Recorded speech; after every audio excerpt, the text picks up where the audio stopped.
The Minot Symphony Orchestra invites you to experience a world of romance November 13th as part of our Old World, New World season. Jessica Lee will perform Tchaikovsky's Violin Concerto, while the music of George Butterworth's On the Banks of Green Willow and Howard Hanson's captivating Symphony No. 2, Romantic, completes the evening. Call 858-4228 for tickets to A World of Romance, November 13th at Ann Nicole Nelson Hall. The KMOT Ag Expo and Livestock Show this January at the North Dakota State Fair Center.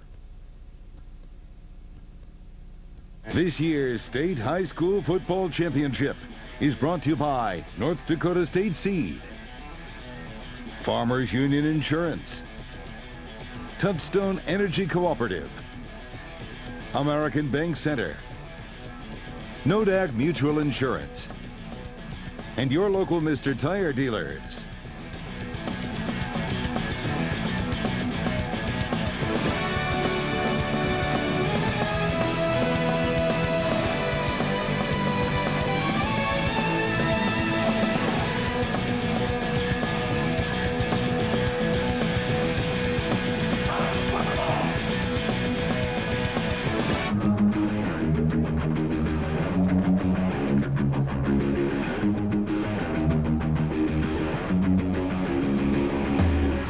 Good afternoon and welcome to the Dakota Bowl. Live coverage today and tomorrow here on North Dakota NBC Sports.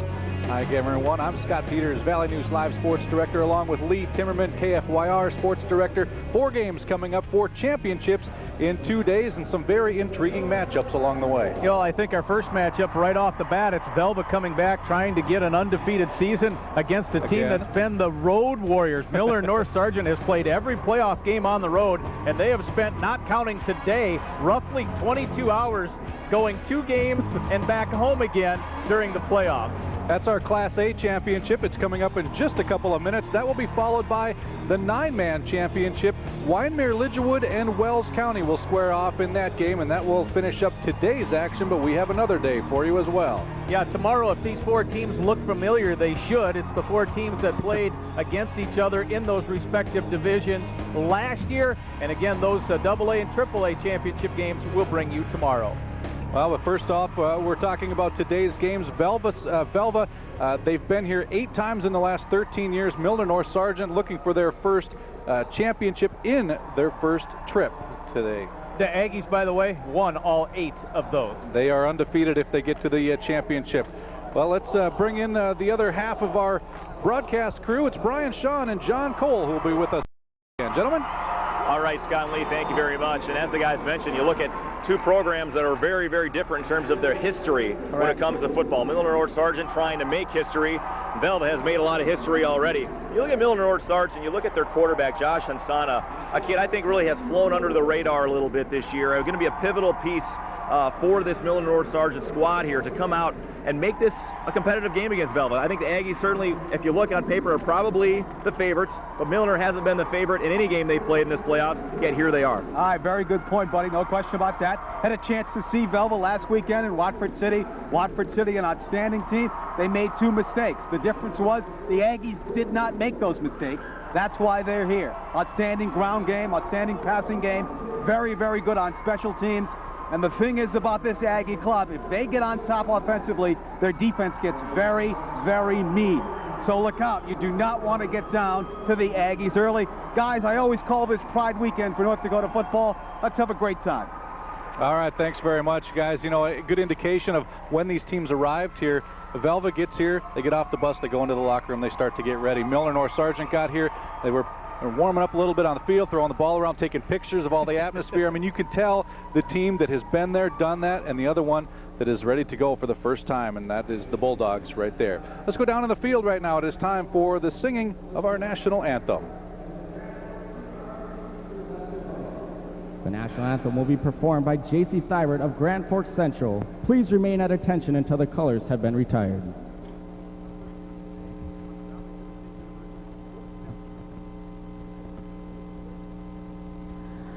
Oh, say, can you see by the dawn's early light what so proudly we held at the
Anthem presentation has been brought to you by American Bank Center, your source for banking, investments, trust, and insurance.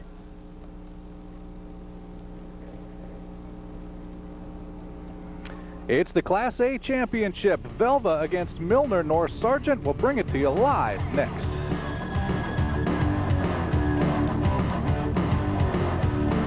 Home of Economy has reduced their prices to offer you an even better deal on Science Diet, the premier line of pet foods. Science Diet provides precise nutrition for all stages of your pet's life. And Home of Economy is the only place to get Science Diet at the guaranteed lowest price. 38.5-pound adult and adult light dog foods and 15.5-pound bags of adult indoor cat foods are $29.99. Treat your pet right. Shop Home of Economy, your Science Diet headquarters.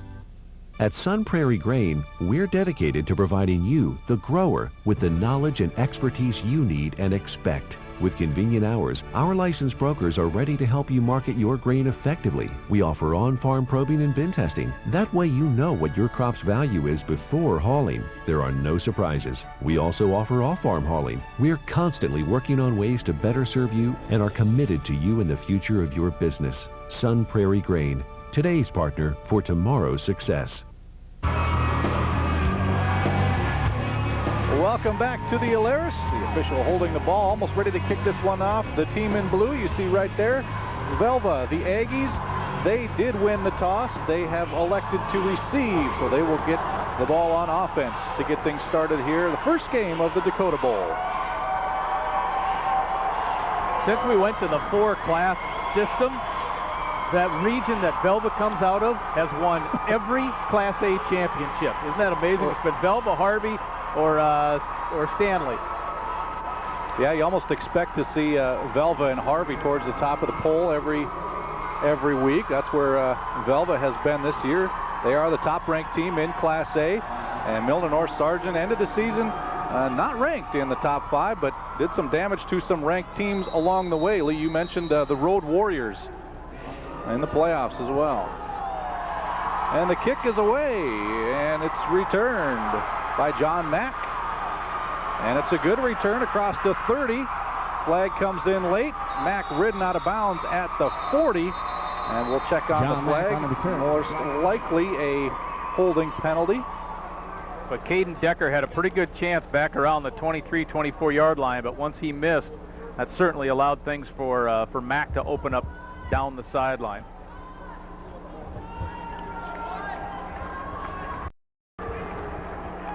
And it will be on Velva. We'll get the call. A blue, number 22, holding. Zach Podol with the holding infraction, so back it up, and Velva will take over. Podol also tight end for the Aggies. On offense, John Mack returned the kick. He is the starting quarterback. He's a senior. Going to bring up first and 10. That is Mack, number 23. Good numbers, over 1,200 yards through the air, 18 touchdowns. Also, very good runner as well, almost 300 yards in that area. This is Ty Bruner will get the first pitch and carry, and nearly a first down on the first play of the game for Velva. Ty Bruner getting about 9.5 a game, or rushing per carry. Let's take a look at the starting lineups. Today's starting lineups brought to you by your local Mr. Tire dealer, proud sponsor of North Dakota Sports. The offensive Velva: Miles Hansen, Zach Craig, Jed Jesperson, Cole Anderson, and Cody Lee. Podol, Sandy, and Bruner are the guys that will do a little bit of the running and catching. Kittleson, Weidler is injured. John Mack, the quarterback. Talk about Weidler in a little bit as we have a first down play, and it's a carry by Kittleson. Picks up a couple on that play. Well, don't be surprised if Jordan Weidler gets a couple of snaps today, but he has a broken bone in his leg. On defense for the Bulldogs, Ryan Martinson, Andrew Greenmeyer, Caden Decker, and Darren Teskey up front. And the linebackers, Erickson, Martinson, Schwach, and Biss. And then in the backfield, Roeder, Hansana, and Joe Kopp. Kittleson trying to get it wide. He gets to the 40-yard line, and he is taken down by Hansana. Hansana, the cornerback, also the quarterback for the Bulldogs. Yeah, but back to number 32, Jordan Weidler. He did not play against Watford City. He has the ability to run, as we see Bruner finishing off that run. But and Ty Bruner's taking up a lot of the slack because Weidler can't play, but he's got a broken bone in the non-weight-bearing bone in his lower leg. It's causing him a lot of pain. Kittleson on third down runs into a wall right there. And that'll bring up a fourth down and probably no gain, it looks like, on that play. No, that's Andrew Greenmeyer. He's one of the veterans. He's a four-year starter on offense, fourth on the team in tackles. Comes from a defensive end position, one of the senior leaders, 6'2". Barry Sandy has to make the decision. At the stage of the game in your own territory. Going for it. Well, Max the punter, too. He's also the punter, yeah, so keep an eye on him. He could do a quick kick. He's back in the shotgun. Now this looks like a punt. And that's exactly what it is. Mack gets it away. Nobody there to return for the Bulldogs. They had to respect the play, and they get a very, very good roll all the way down to the 10, inside the 10, and finally touched there by Podol. And that's where Milnor-NS Sargent will take over. Yeah, you really have to honor that. When your quarterback's also your punter and he's set up in a little bit deeper than a normal shotgun situation, you have to assume punt, but also know that it might not be. Josh Hansana is the quarterback. He's been a 3-year starter. He's just a junior right now, and if some of the names are familiar, well, if you watch a lot of our coverage of sports championships throughout the season, this Milnor-NS Sargent team made it to the boys basketball state tournament a couple of years ago, so you'll recognize some names. Hansana is one of them, and they go to the air right away, but some good pressure by Velva. Hansana able to get it away, and that one falls incomplete. Looking for Philip Anderson, another member of that basketball team a couple of years ago. Let's take a look at the Bulldog offense, again brought to you by your local Mr. Tire dealer. Brent Olson, Logan Erickson, Tanner Martinson is the center. We've called Greenmeyer's name already. He is a good one, good side of the line right there. Austin Johnson rounds out the starting guys up front. Martinson, Colmer, and Anderson are the receivers and tight ends. Caden Decker, Isaac Biss, the tailback, and Hansana, the quarterback, on 2nd down and 10. This time they will hand off. And not much yardage there for Austin Matson.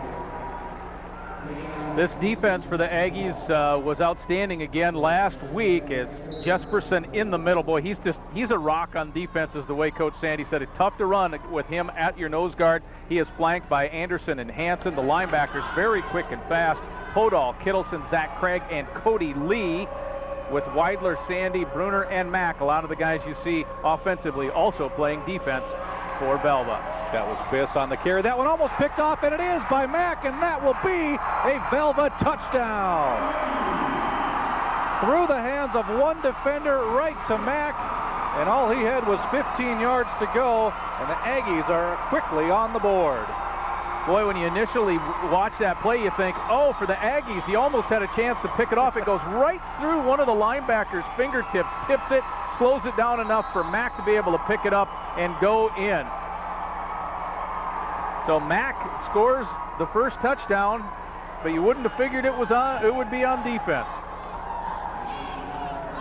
Ty Bruner on for the extra point, and that one is blocked. No chance for that one to go through, but it's a quick Velva touchdown, a defensive score. The pick six, 6-0. Aggies with the lead. Mom calls us her dynamic duo.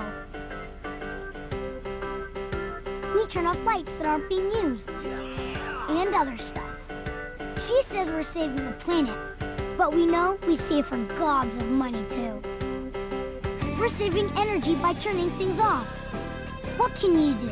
Find out at togetherwesave.com.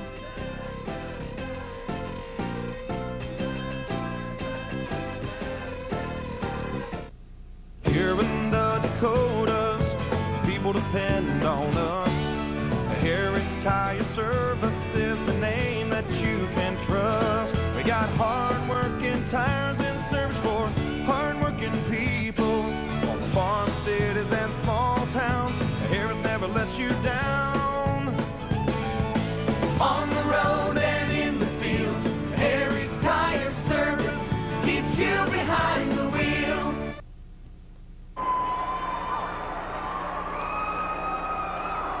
Welcome back to the Alaris in Grand Forks. We have Johnny Cole with us. What do you have, John? Gentlemen, how about this? First drive against Watford City last weekend. Mr. Mack picked off the pass, didn't take it in. 2 plays later, they did. Deja vu all over again. This is how Velva wins. They get after you right away on defense. Well, it's a very good start for the Aggies. The Bulldogs will get the ball back. And that's the 26th interception. Well, look, they got it again. Oh, I think the Bulldogs might have recovered.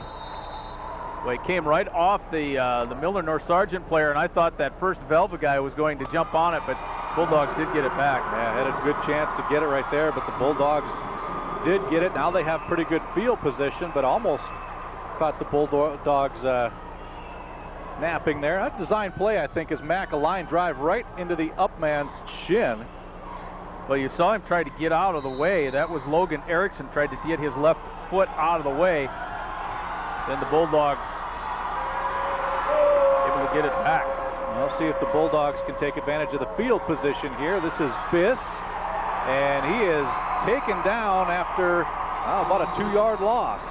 Very difficult to run outside against Velva. Those linebackers are so quick, and that's Colin Kittleson, who defensively, he's got a bad shoulder. You see on the left side, we got that wrap around to help his left shoulder, but it hurts him more on defense than anything else. But there it was his right arm that he was able to reach out, grab the guy, and get it back in. So he's been battling that shoulder for a few years. Offense doesn't really bother him. Sometimes it bothers him a little bit on defense. And again, another loss of another yard on that carry. Hansana with it. It's Josh Craig who comes flying in there. Hansana is I guess the scouting things we heard on him is he's probably more dangerous with his legs than he is with his arm. And Hansana, coming in here with just under 500 yards rushing, but Craig, one of the middle linebackers, came on a blitz.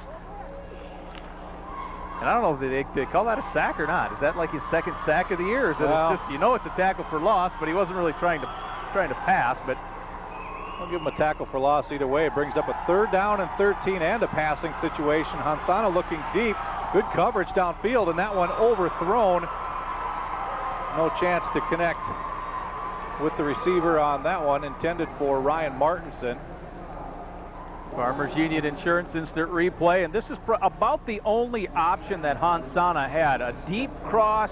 You see Kittleson covering up the guy in the flat, and the pass just to Ryan Martinson a little bit high. Ryan Martinson and Philip Henderson, those are the 2 guys that Hansana has gone to this year a bunch.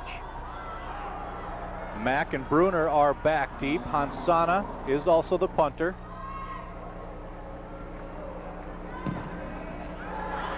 Hansana gets a knuckleball away. Mack at his 15, turns it upfield, picks up about 5 more, and he'll be just shy, right at the 20-yard line, it looks like.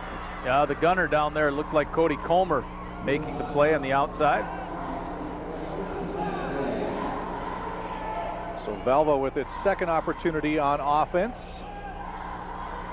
leading 6-0 thanks to a defensive touchdown, a interception return for a score by John Mack. Mack's 8th interception of the year. The team's 26th. And one of the reasons they have so many interceptions is teams can't run on them. Can't run. And that's been the case so far in the first portion of this game. Milnor-Sargent went backwards on a couple of plays. The pitch to Bruner, tries to get to that outside, does for about 7 yards, it looks like, across the 25 to the 27-yard line. That one was really well blocked. Here you'll see it on the low replay. The side was open. They were able to seal the outside, the sweep, and that left Schwach, the senior outside linebacker. And there you see Quinn, number 82, his 56th tackle of the year. Tanner Martinson, by the way, leads the Bulldogs in tackles. Has over 100 coming into this game. See Bruner coming out. He got up a little bit slow. It looks like Schwach rolled on his ankle a little bit as he drug him down. And that's that spot, again, that's a little short because Weidler's been unable to play. Hand off right up the middle to Barstad, the fullback. And he'll be very close to 1st down yardage, maybe a half a yard shy. depending on the spot. Now they give it to him. It is a first down. Farmers Union Insurance replay. Last year, if you recall, Michael Wiest had a field day on plays right up the middle. He's about the only one who's not back from the Velva Aggies from last year's team in terms of the quote-unquote skill players. But yeah, Wiest had a great day in the Dakota Bowl last year as Velva picked up a win. First down and 10. Kittleson goes in motion, takes the pitch, and he gets swarmed under. That will be a loss of 2 on that play. Good pursuit to the ball there by the Bulldogs. Well, Tanner Martinson didn't make the tackle, but he did allow his teammates to. Martinson, one of the inside linebackers, I just mentioned him a bit ago about being the leading tackler. He comes flying in there, and right there, he's on a block against number 35, but he turns the play back in, and then the Bulldogs are able to gang tackle. That's the first time that Velva's gone backwards, I think. It is. Loss of 1 officially. It brings up a second down and 11. Kittleson again in motion. Mack will keep it. Look downfield, and he's looking deep. Didn't quite get all of that throw. Looked like it came out of his hand. A little bit awkward there. Looking for Sandy, but that was about 5 yards short. Farmers Union Insurance replay. Yeah, it just didn't roll off his hand well. It's already not in a spiral. Had Sandy too, though. Sandy was open. Sandy's the leading receiver, 30 receptions coming into the game. That is head coach's son, Larry. And the #1 deep threat, so it was not a surprise to see Mack trying to get it deep to number 11. That's what I asked Larry. I said, well, does he belong to you? He goes, yep. And Velva able to get the front line, a couple members of the Bulldogs, to jump on 3rd down and 11.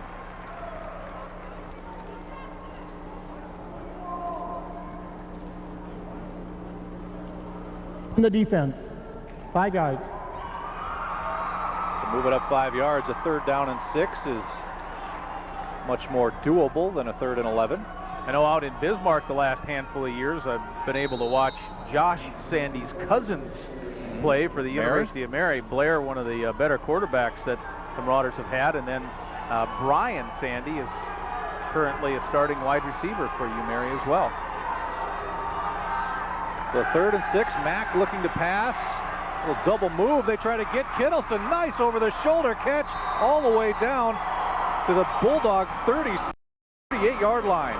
Boy, Colin Kittleson, this is really, really good work to make an adjustment to the ball. He ran a double route, a little out and then back up.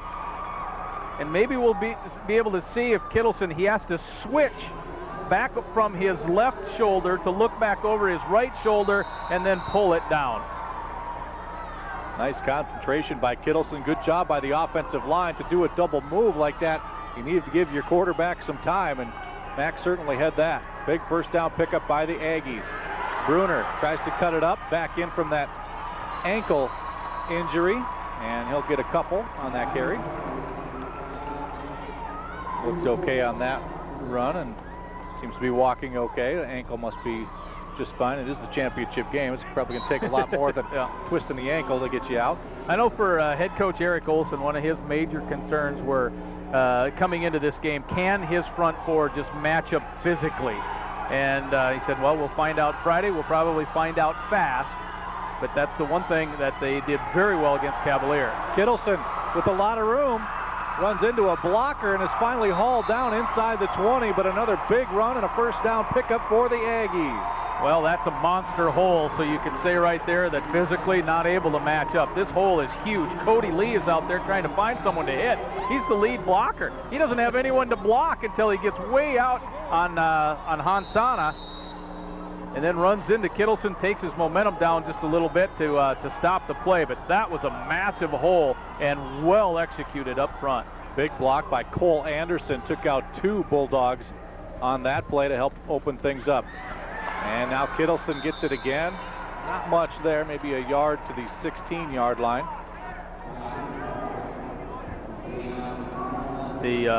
I guess it's well known now the way that Larry Sandy runs his offense with the kind of the double wing, the misdirection, the guys in motion. It just over time keeps putting pressure. You just keep putting a little bit more, a little bit more, a little bit more, forcing your defense to have to make correct reads on every single play. And after a while, it's tough to cover up every time. Mack, good play fake. He's got all day and overthrows that one and nearly picked off. Looking for Barstad, the fullback, and just off of his fingertips. John Mack will want this one back, and this is probably his third read on the play. He's got two guys out in the pass pattern, both well covered. One on the inside, you see there, he checks outside again, knows he has his fullback wide open in the flat, and then just threw it a little bit too high.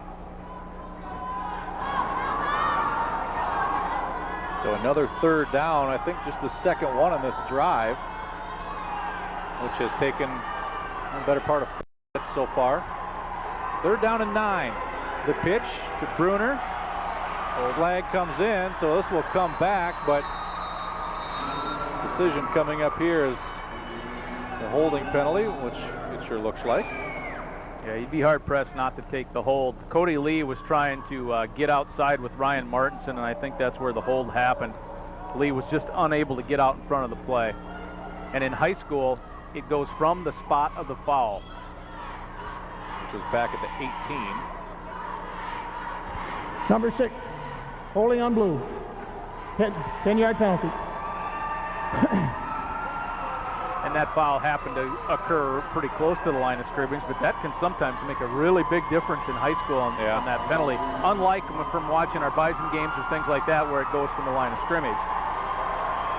That's the tail end of the play right there with Lee and Martinson.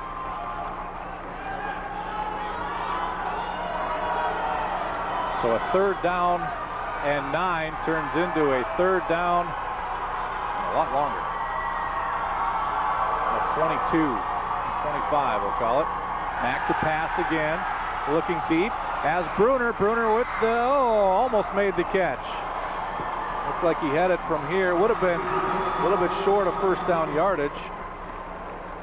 Mack drops this one in there fairly well. Bruner, who leads the team in all-purpose yards, just couldn't come down with it. But if he makes the catch, you're into easily go for it territory. Yeah, you're down to a 4th and 3, whereas now it's 4th and 25. You go for it anyway. Still go for it, yeah. Neither team here is going to put up a lot of field goals today. Ty Bruner's also the kicker too, but I don't think he wants to try a 46-yard field goal. They haven't made a field goal, at least by their stats this season. And Mack goes down and loses the ball. The Bulldogs have it, and they would have had it right around there anyway. But it always feels so much better to force a turnover as Caden Decker, the defensive tackle, coming from the... Oh, no, that's Martinson, excuse me. I thought it was Decker. Decker's there, but Martinson's the guy that blasts him and then jars the ball loose. So Martinson, the defensive end, second on the team in sacks, and there he just munched Mack as Mack was going to try to roll back out to his right and see if anyone was open on the right side. He never got a chance. So the Bulldogs, after the fumble, pick up about 5 yards. And they have the ball back, first down and 10 from their 40. Low snap, but dug up by Hansana. Looks for some room to run. And the biggest offensive play of the game there, a 9-yard carry by Hansana, just shy of midfield. That's what Hansana does best. Just put it down and run. Much more dangerous running the ball. Hansana just shy of 500 yards rushing this season. It seemed like Zach Craig got up a little bit slow for the Aggies on that play, but he stayed in. Second down and 1 for the Bulldogs. Shotgun, Hansana, quick pass, and that play never happened. Whistle dead as a flag comes in on the far sideline. Should likely indicate a false start. But that play was going to pick up a first down because Martinson had plenty of room. False start, offense, 5 yards. There was a false start, so back to play up 5 yards. Will be second down and 6. You mentioned the basketball team from a few years ago, and Philip Henderson was one of the starters as a sophomore on that basketball team. Where's number 26? Greenmeyer, one of the reserves, and you already mentioned number 2, Hansana. He was a freshman. Didn't play like it, if I remember correctly. Hand off there to Biss, and not a whole lot of room. In fact, again, negative yardage, a loss of about 3 on that carry. Farmers Union Insurance replay. This just nothing really materializes at all. Jesperson, the man in the middle. You remember who led? Here's your question of the day. You remember who led North Sargent in scoring in that state tournament? That would be Mr. Drevlo? Nope, he was second on the team. That's why a little bit of a trick trickery. question. Tyson Hansen. Only time to study up one thing at a time. Here's Hansana looking for the first down, trying to get outside, but he can't. A very nice open field tackle right there by Mack. Boy, he was close. 4th down, yeah. Real close to popping this to the outside. Hansana looking to make the one move to get around John Mack. So a 4th down and 4. First down marker right at midfield. And Hansana back in punt formation. Bruner is back deep. This one will take a Bulldog roll. Nice punt by Hansana out of bounds. Looks like at the 8-yard line. Yeah, that one just started going head over heels and shot right down inside the 10. Angled that one away from Bruner, the deep man back for the Aggies. That scorebook, by the way, just happened to be on the on the top of my stack. That's the only reason. It's like, oh, what happened? Oh, okay. And then you're forgiven. I was like, let's find something that I know Scott won't remember. Mission accomplished in the first quarter of the first game. 15 seconds left. Could be the last play of the first quarter. A quick toss. Trying to cut it back inside. Podol picks up about 4 on that carry. That's why Zach is not your typical prototype tight end. Because he goes back into the running back. He'll split wide as well. And that whistle indicates that it is the end of the first quarter. It's a quarter that has Velva on top, 6-0.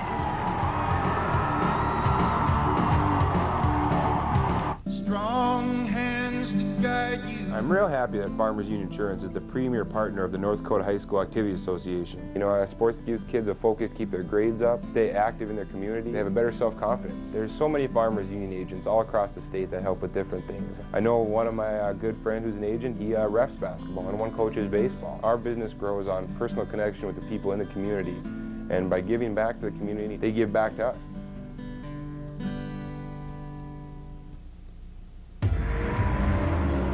Call your local Mr. Tire dealer today. Precision handling, high performance braking, smooth and comfortable ride.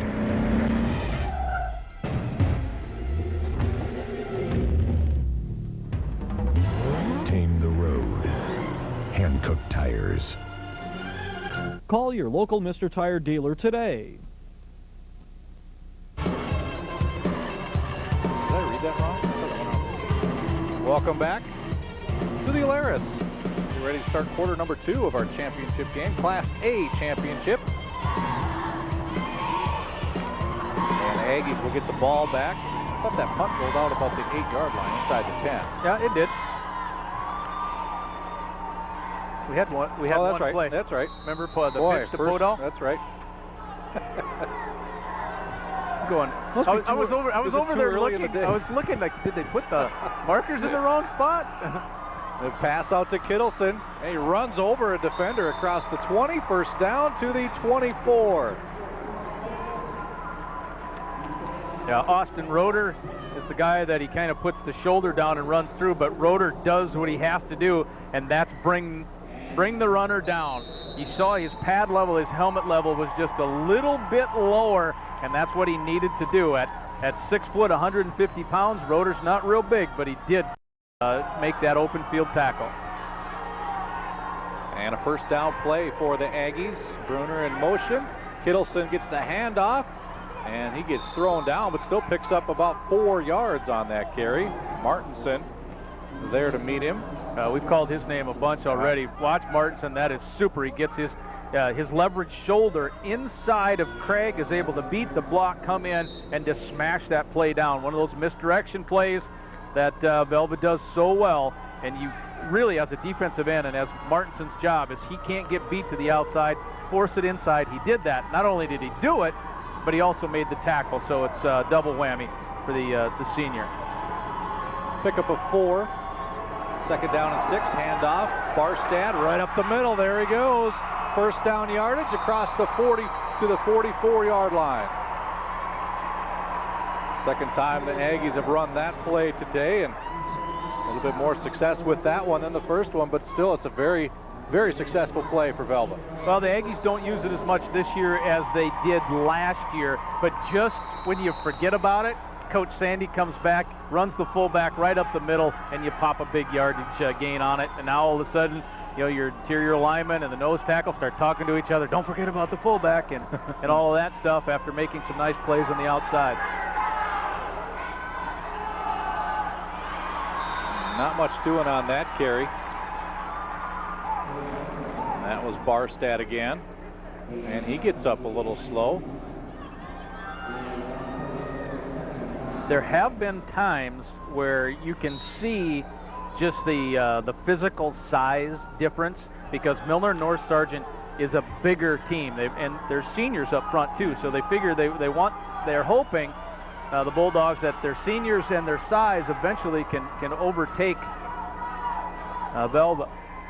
Gain of 1 on that play. Bruner comes in motion, and he's got a lot of room around the corner. I was always looking for a flag there right around the edge of that play, and I believe that Schwalk was looking for one too.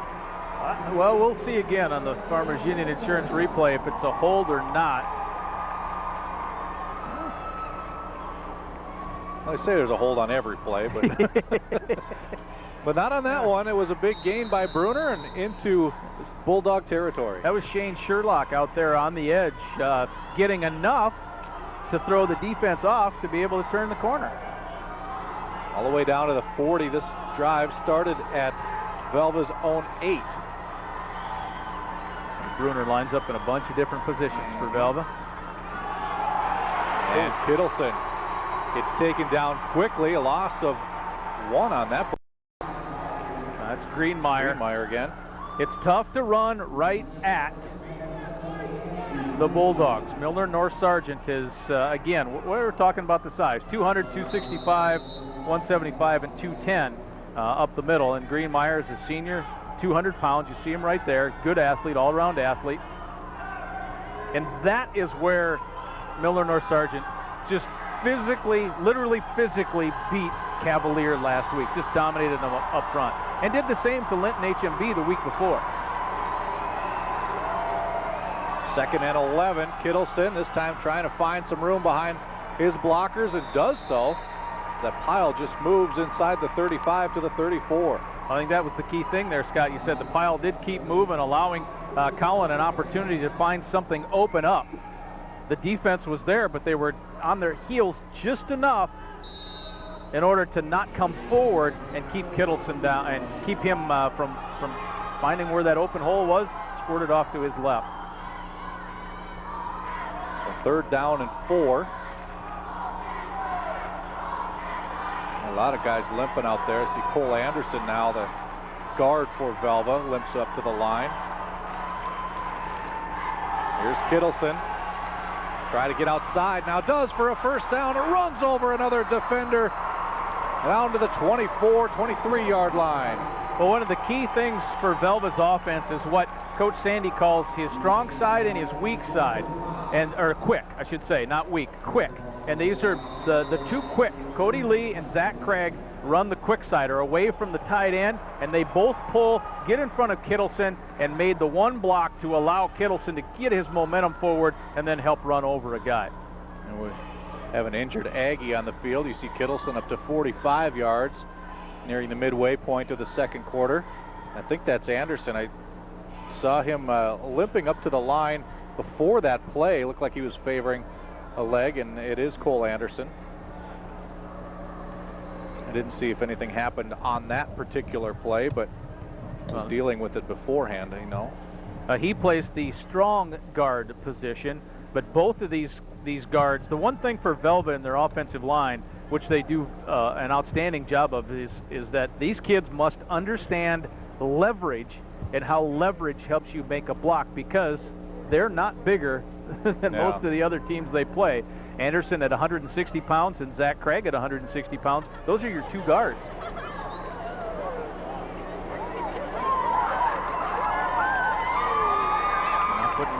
Not a lot of weight on that left side.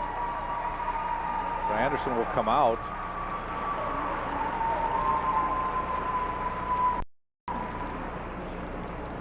I think I saw Alex Monk, number 61, into the game. You'll see a lot of that. The tape, try to keep your skin on your arms today.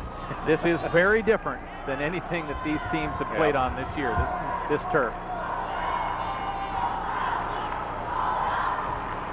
Last carry was a first down carry.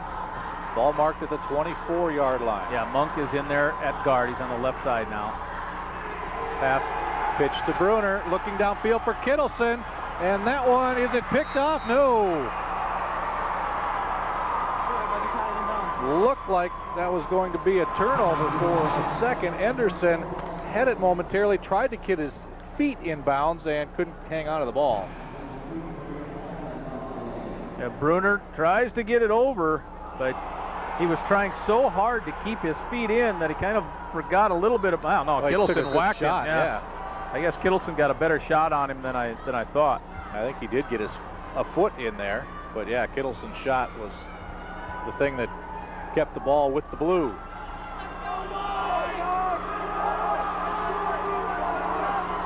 And second down and 10. Kittleson up the middle, and he gets taken down. Darren Teskey there for the Bulldogs. Well, double tight end situation on that particular play for the Aggies. You see Monk, who just came into the game and trying to get a block or a little trap, but he could not get into Teskey good enough. Teskey at 265 was able to hold his ground and make the play. Working on Anderson's left ankle on the near sideline. Take that back up again. A third down and 8 for the Aggies. Mack to pass. Looking downfield. That one knocked away from Kittleson.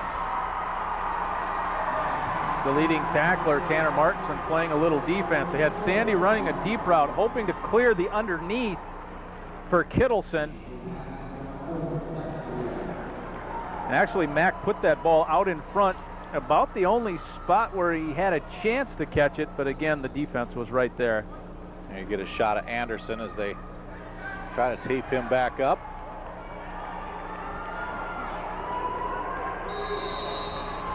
And a big fourth down coming up here. 4th down and 7. First down marker is at the Bulldog 14-yard line. 3 wide receivers for the Aggies, and some confusion there, and I believe Velva has taken a timeout. Yeah, I don't think Sherlock was lined up where everybody wanted him. We'll take a break with that timeout. 6:47 to go in the first half. Aggies on top, 6-0.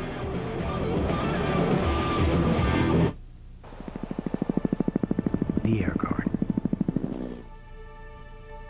This is what they do. This is how they train. This is the work for the committed. This is the discipline from the heart. And this is why you live in a free country. Join us.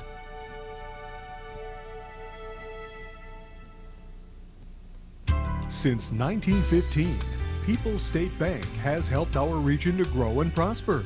To help with this growth, they offer a large range of loans for small businesses, real estate development, farming, home improvement, and vehicles. For convenience, other services include debit cards and internet banking. Now get this kind of personal service in Velva and the new Minot location. People State Bank, where we know you by name.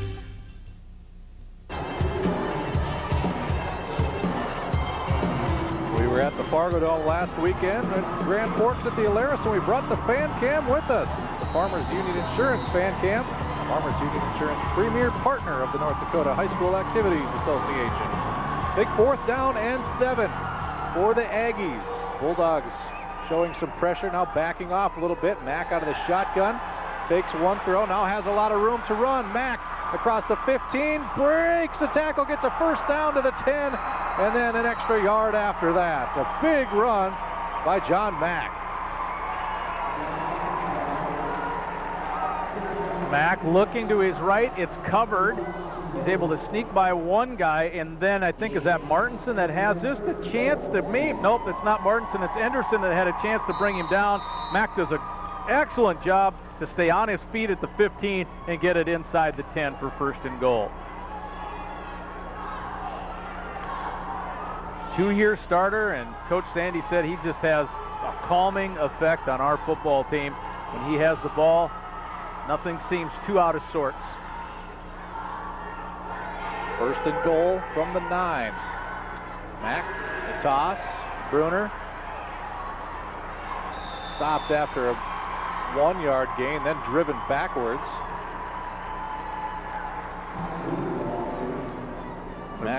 Bruner rather just runs into a wall of white. Well, no real opportunity to try to bounce it outside. The play is not designed to go that way. So Bruner just tries to get what he can, and it might have been the length of a football or so. That's about it. Aggies have had the ball the entire quarter so far. And faces 2nd down and goal from the 9, so no gain on that play. Mack with the play fake, the toss, touchdown, Velva. Taylor Barstad, the fullback, with a 9-yard score, and the Aggies increase their lead. Well, with all the motions and everything, there's double motion in the backfield, helps freeze the defensive line, makes the linebackers forced to make an extra read on the run. That allows your fullback, Barstad, to slide out in the flat and catch the touchdown pass.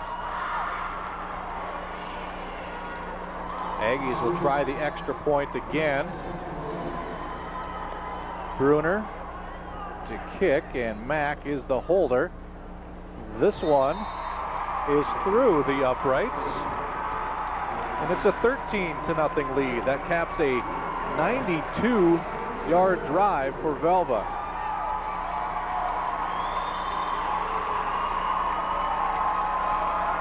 And a drive that's taken the whole 2nd quarter so far. Yeah, Milnor-Sargent just doesn't have as much time to work with now, and it forces those possessions or makes those possessions so much more important now for the team in the white, because the Aggies, who you see right there, just ate up the clock on a brilliant drive and scored on the other end of it.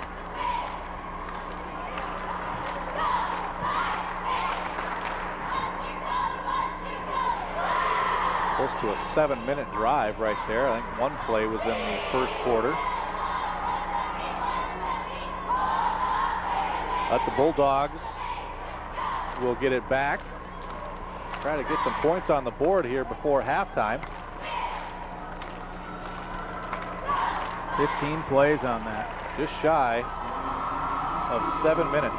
15 play, 93 yards.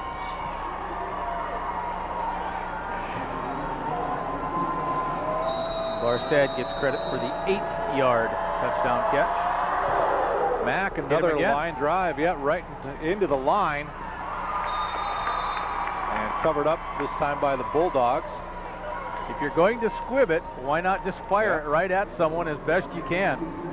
Here it is again on the Farmers Union Insurance replay. Just trying to jump out of the way. It's caught him twice.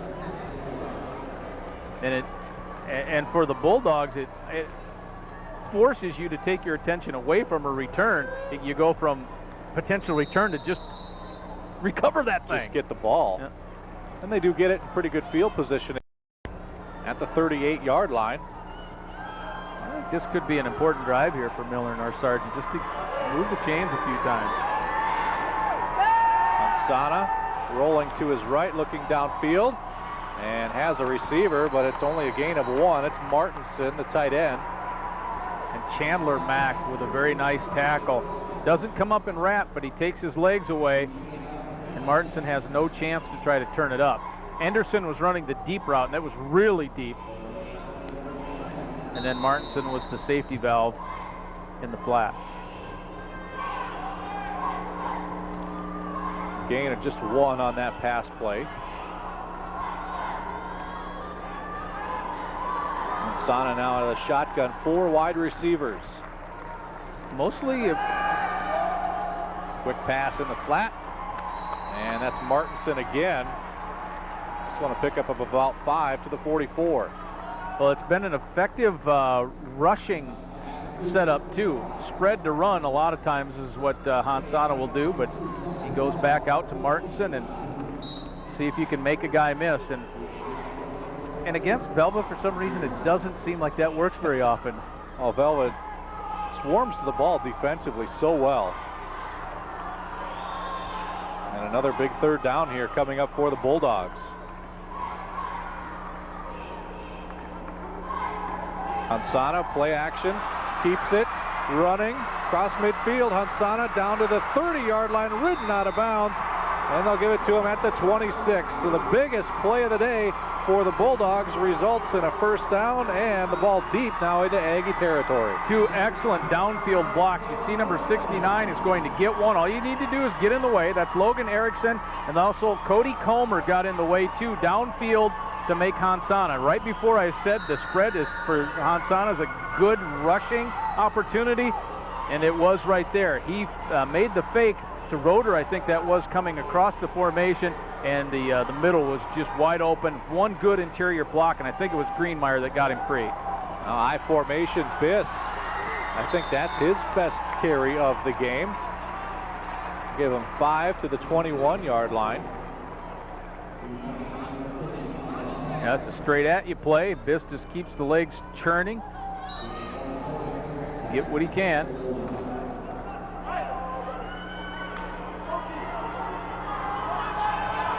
Second down and 5. Clock winding to 3:20 to go in the half. Again, I formation. The give to Biss. Nothing up the middle. Now he cuts it back. He does have a 1st down across the 15 to the 14-yard line. Well, there was an opportunity to get a sense of the style of running back that Isaac Biss is, because he had the chance to bounce outside. He doesn't take it. He's more up and down the field. Right there. Does he bounce?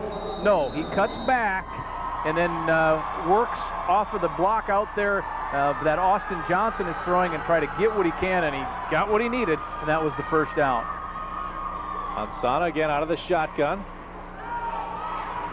Low snap, but dug up nicely by Hansana, and the give to Anderson. Pick up a couple on that play. If you want to look for a running trend in the shotgun and spread formation, is look at what side Biss sets up on, or in this side it wasn't, yeah, it was Biss.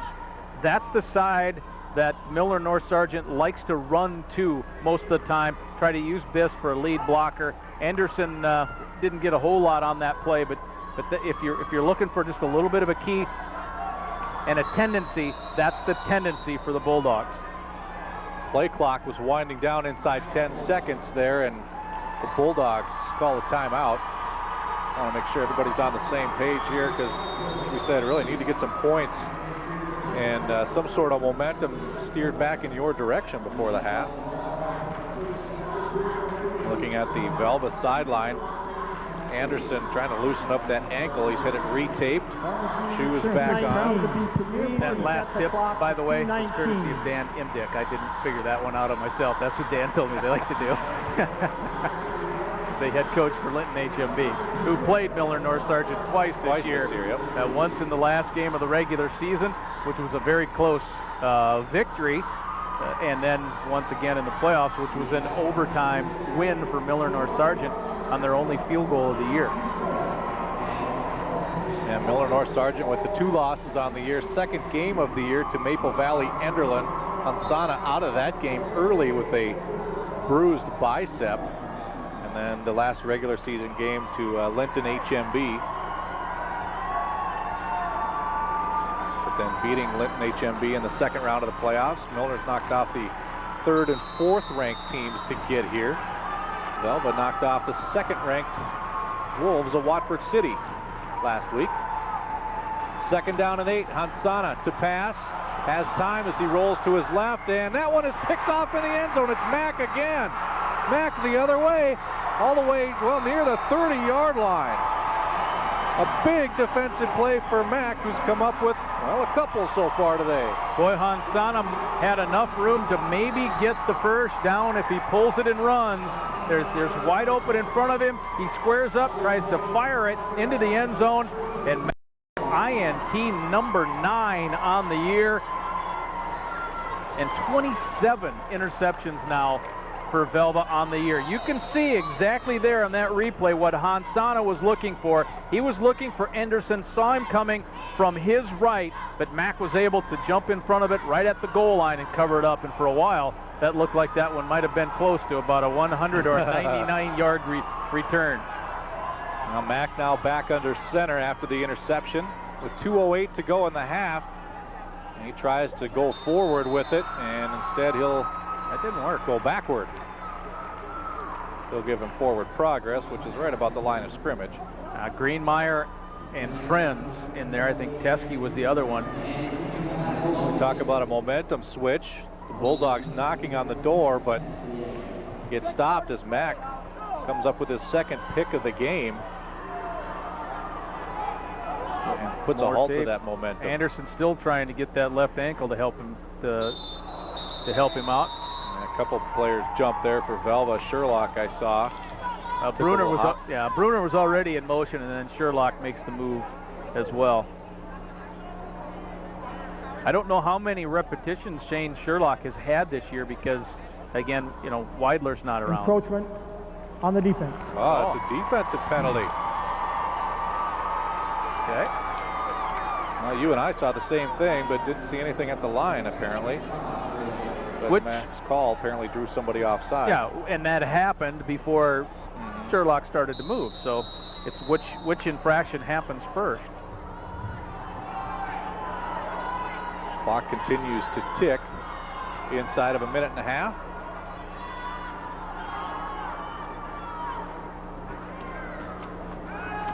Hand off to Kittleson, and he is stacked up and driven backwards. Decker, one of the players there for the Bulldogs. Looks like Velva content to play this safe, and I was trying to figure out how crazy Coach Sandy would try to get here. Maybe if he picks up the first down, then he takes a shot or two. First 2 plays have been right up the middle. It's a little easier to gamble when you have the lead. 3rd down and 2. Mack will pass, and he's looking deep here, looking for Sandy, and that one overthrown. I'm going to bring up a 4th down and 2. Well, Josh Sandy, his dad and coach called him a long strider, so he helps get downfield a little bit deeper, and that's just throw it to a spot and see if your receiver can get there. And I don't think Josh was real clean off the line. Austin Roeder, number 30, is in good position and right on him right off the bat. So he took his chance on 3rd down. I was kind of thinking, well, if they picked up the first down, then maybe you'd take the crack at it. Now at the 4th down and 2, Mack in the shotgun again is the punter, and I think Velva now is called the 2nd time out of the half. Yeah, play clock was down to about 3.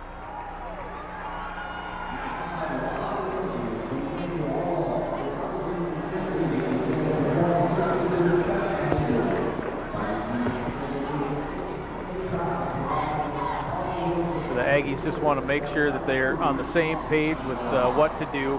And also on that first punt, you might recall that Milnor-Sargent did not have anyone back there. Just cheering for Montana. Lots of Montana viewers actually watch our North Dakota State Championships. John tells me all the time he gets calls from and thank yous from people in eastern Montana. Welcome them aboard today. First of 4 games that we'll bring you throughout the weekend. Wyndmere, Lidgerwood, and Wells County will follow this game, and then 2 more tomorrow. We're calling Groundhog Day. A repeat of last year's last 2 championship games. Or Frog Day, repeat, because both of them. Yours was much better than mine, but I tried. Give me credit for trying. That's A for effort. So 4th down and 2. Presumably Mack will punt here, but you just never know. Bruner goes in motion, and Mack does in fact punt. Anderson will have to chase this one back inside his 10, has some trouble with it, now picks it up, and was lucky to pick it up cleanly before he was tackled inside the 10.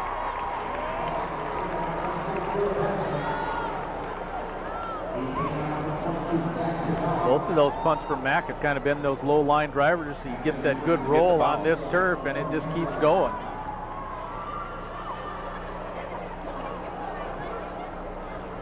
So a couple weeks ago when we had the incredible wind up here, I'm sure you had that in Bismarck as well. The 50-60 mile. It was playoff night. It was a Tuesday in Minnesota. Somebody punted. It was down toward the Twin Cities. Got off like an 80-yard punt, but 30 of it was just rolling and blowing on the ground. That would have been miserable to try to play football. There was a kickoff, one of the games in our area, that a kickoff went backwards from a tee up in the air and backwards. Ansana takes a knee, and they will not have to take another one. The neatest things I think that I've ever gotten on tape of a game that I was taping was a 1-yard punt return for a touchdown once. Really? Yep, it was in Sioux Falls. Well, the clock winds down. That's the half. And a good one for Velva as they lead 13-0. Let's go down to John Cole. John? Larry, good to have John Mack playing both sides of the ball for you, huh? Yeah, that's for sure. Those 2 picks are big. You know, get pick 6 out of the 1, and then we keep them out of the end zone. So yeah, that's a 12-point turnaround right there, you know, and it's not much of a spread in the game the way it is, so that's big plays. They're pretty big up in the front, there's no question about that, so it's been a battle up front. Right, they're pushing us around pretty good up there, you know, a little bit bigger and stronger than we are and getting after it, so, you know, we got to make some adjustments here and get after it ourselves. Pretty much what we expected. Thank you for the visit. You bet. All right, gentlemen. All right, thank you very much, John. Yeah, a game I think like we expected, a battle up front, and Velva. Be interested to see the stats. Time of possession, I think, heavily in their favor. Hard to score.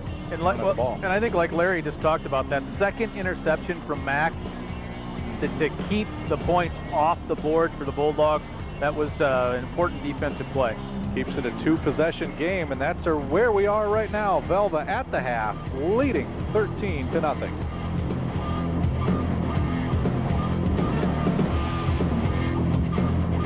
Northwest Tire and Nokian Tires are getting you ready for winter. Drive safe this winter with Nokian Tires, recognized as the world's best winter tire. And right now, get 6 months no interest on all tires or repair purchases. Check engine light on, complete engine analysis only $39.99. And car batteries are $10 off. Designed for winter conditions like those in North Dakota. Nokian Tires from Northwest Tire. Northwest Tire keeps you rolling down the road. Strong hands to guide you. With all of the concern over the stability of economic and financial markets, it's good to know Farmers Union Insurance maintains a strong investment portfolio in North Dakota, investing in everything from school and city bonds to new agricultural ventures. Our concern and commitment is reflected in the countless volunteer hours of nearly 100 Farmers Union agents across North Dakota. Investing in North Dakota for over 60 years.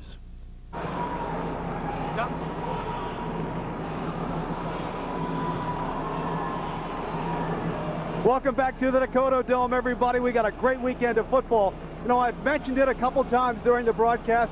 Had the opportunity to cover Watford City and Velva in the semifinals at Fridley Field last Saturday. It was the best high school football game I saw during this great fall campaign. It was a dandy with the Aggies coming up with the impressive win. Now, one of the great stories out of Watford City this fall was the play of a senior running back who last year, early in the season, broke a leg and was forced to watch the action from the sidelines. Boy, oh boy, was he glad to be back. A year ago, Watford City running back Nolan Culver broke his leg early in the season and was forced to miss the rest of his junior campaign. In a community like Watford City, where little boys dream about someday playing for Hall of Fame head coach Fred Fridley and his Wolves, it wasn't easy to be on the sidelines, while his longtime friends and teammates marched all the way to the semifinals against eventual state champ Velva. But this year, he was ready to go.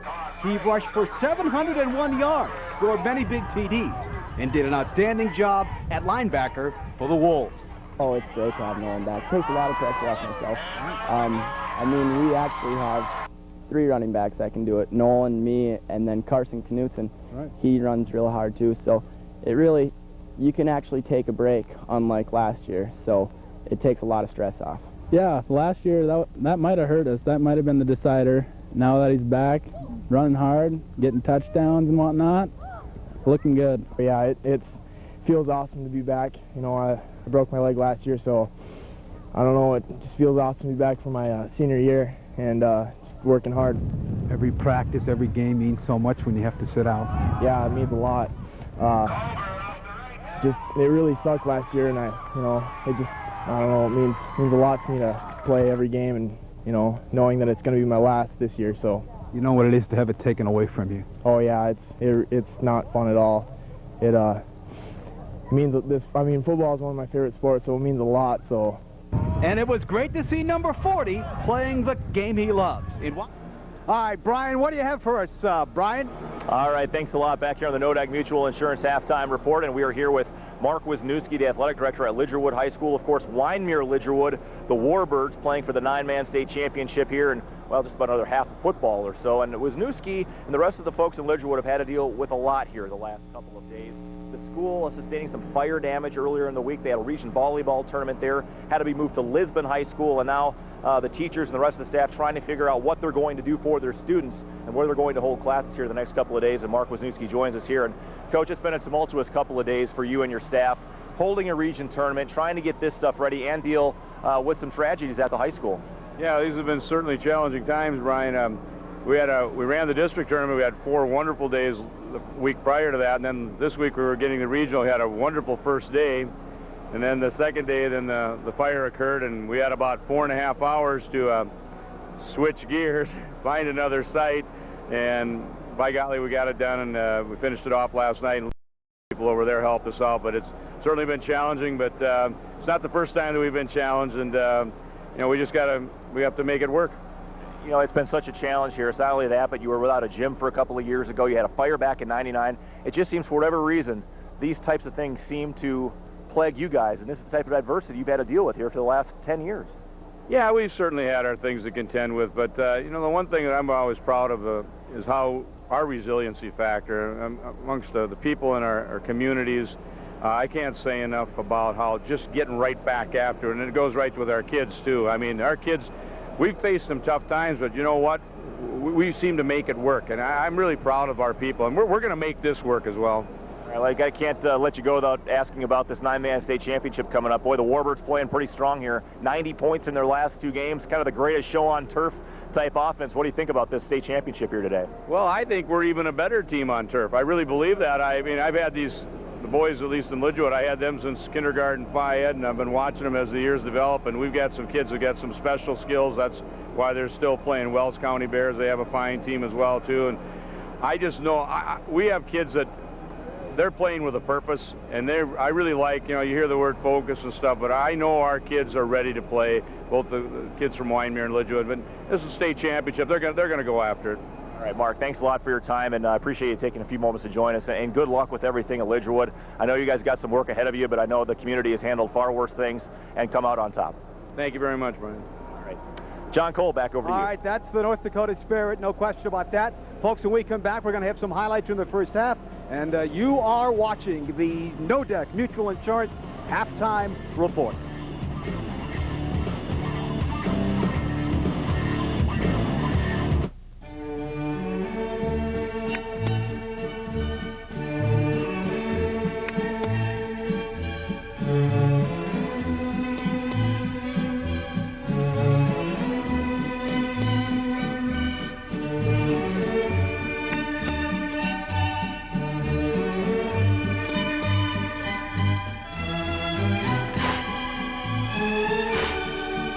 your click.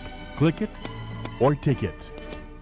If you've stopped saving, let us help you start. Savings today and rewards tomorrow from U.S. Bank.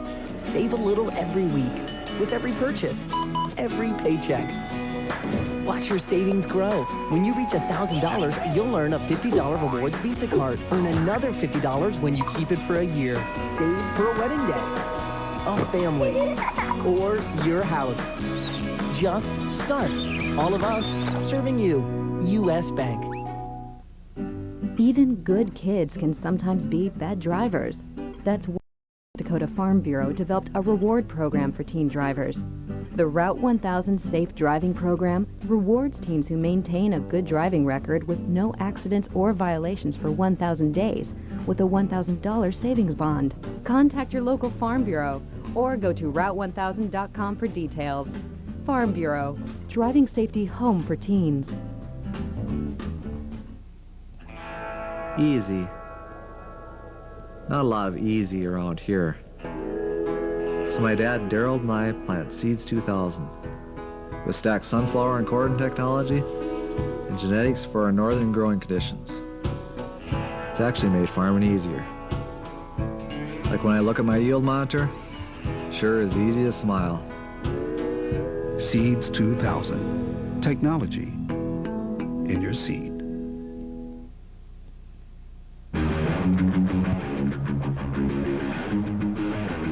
Welcome back to the Nodak Mutual Insurance halftime report. At the half, it's the Aggies of Velva leading the Bulldogs of Milnor-North Sargent 13-0.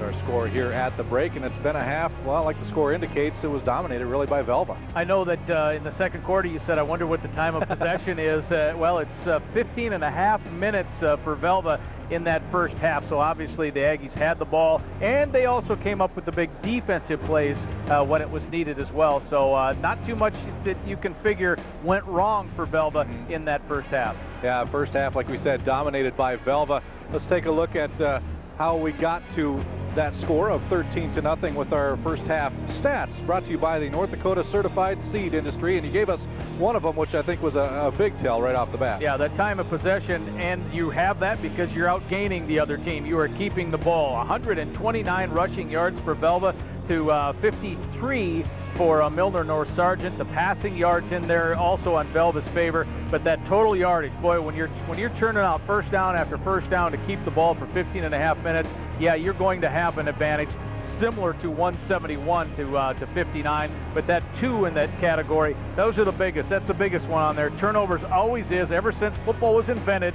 If you get more turnovers than the other team, force more, capitalize off them, you're probably going to win, and that's why Velva won the first half. Well, that's what led to the first score of the game. It was actually when Milnor-North Sargent had the ball. Yeah, Kittleson tips it a little bit, and I was thinking, oh, he didn't grab onto it. John Mack is glad that he didn't. Mack's 8th interception goes for a touchdown, a pick 6. They gave him 18 yards. Really, the Bulldogs just struggled to find some sort of rhythm and consistent offense. They couldn't get it going. Defensively, they haven't played that bad. No, not at all. Defense putting some pressure, but also some physical running. Here's Kittleson again with good blocks, then putting his shoulder down. And that was part of a almost 7-minute drive that ended in the first quarter, but continued in the second quarter, ending up in that Mack to Barstad 8 or 9 yard touchdown pass right there, and that's how we get to 13-0. So when you look at the Milnor-North Sargent defense, they've only allowed the 1 touchdown and really the 1 long drive so far by Velva. Yeah, and the Bulldogs have had 1 nice drive as well, but John Mack picks that off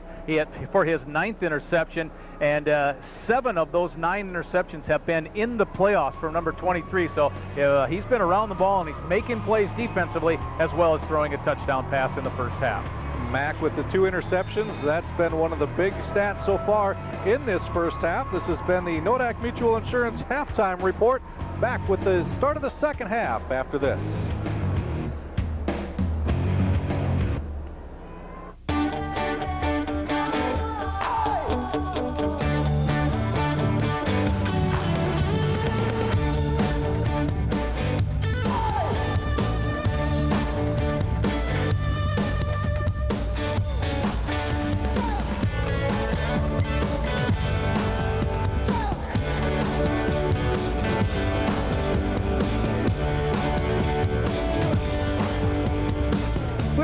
beyond. Call your local Mr. Tire dealer today. Precision handling, high-performance braking, smooth and comfortable ride.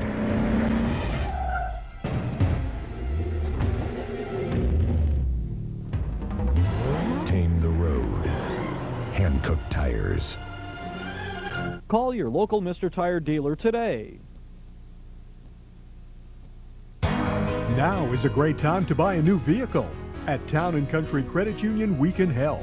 With rates as low as 3.99% APR for 39 months. With the new models arriving, you'll find a great selection of new, used, and closeout models to choose from, so you can have safe, reliable transportation this coming winter. See us today and take advantage of 3.99% APR financing for 39 months. Town & Country Credit Union. Member NCUA. It's not easy being the smartest kid in second grade. I know the answer before the teacher asked the question. So when my mom had some car trouble, I sent her to DonBassettMotors.com. Huge inventory, low prices, no pressure. It's pure genius. Search DonBassettMotors.com for over 400 late model low mileage vehicles and 100 vehicles under $11,000. Great selection, quality, and simply the best price. It's that easy at DonBassettMotors.com. Back at the Alaris, set, ready to start the second half. This is the Kodak Mutual Insurance halftime report. The Velva Aggies on the field going through some warm-ups. So you see the blue team on the bottom of your screen behind the scoreboard, which they like right now at 13-0. Milnor-NS Sargent just coming out as we speak. We'll try to check in with the head coach, Eric Olson of the Bulldogs, get his take on the first half. Just to break down the rushing difference in the rushing total a little bit more for Velva with the 129 on the ground in the first half, as Bruner is leading the way right now. Ty has 54 yards rushing. Also Colin Kittleson with 9 carries, 41 yards, and Taylor Barstead has carried it 3 times for 21 yards as well. So Bruner and Kittleson kind of dividing up those yards. That's some good balance there for Velva. Bulldogs, we said, back on the field, and trying to get a word with Eric Olson, who's in his 6th year as head coach of the Bulldogs. Again, the Bulldogs in their first title game. Brian Shawn, take it away. All right, thanks a lot, guys. Here with head coach Eric Olson. And coach, certainly had your opportunities. Turnovers seemed to kind of plague you there in the first half. Yeah, especially that last drive in the second quarter here. We needed to capitalize on that one because we were moving the ball well, and against Velva, you're not going to get those opportunities too often. So when we do have those, we got to capitalize on them. You certainly adjusted well offensively throughout the first half. It seems like you kind of found some things that worked. What are some of those things that you're going to try to exploit here in the second half?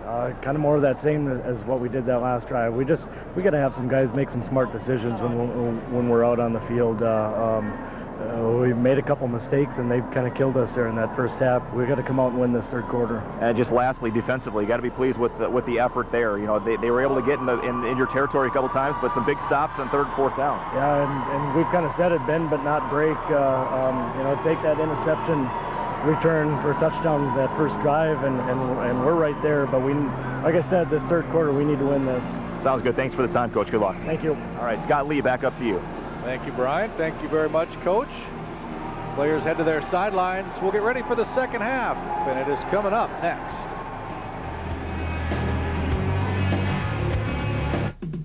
Need seed? Proceed. Need precision planting? Proceed. Need to make every seed count? Count on Proceed. Need to work around different seed sizes? Check Proceed. Need precise performance from your planter?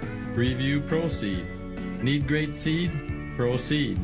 Need reasonable price? Proceed. www.proceed.net. Need seed? Proceed. Mom calls us her dynamic duo.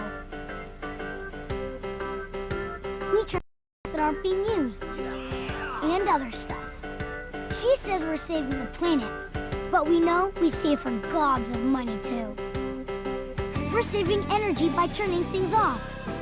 What can you do? Find out at togetherwesave.com.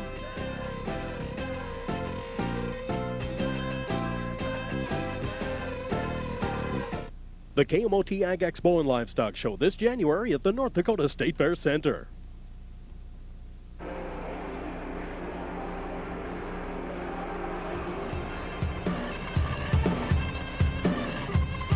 Back at the Alaris Center in Grand Forks, getting ready for half number 2 of game number 1 of the Dakota Bowl.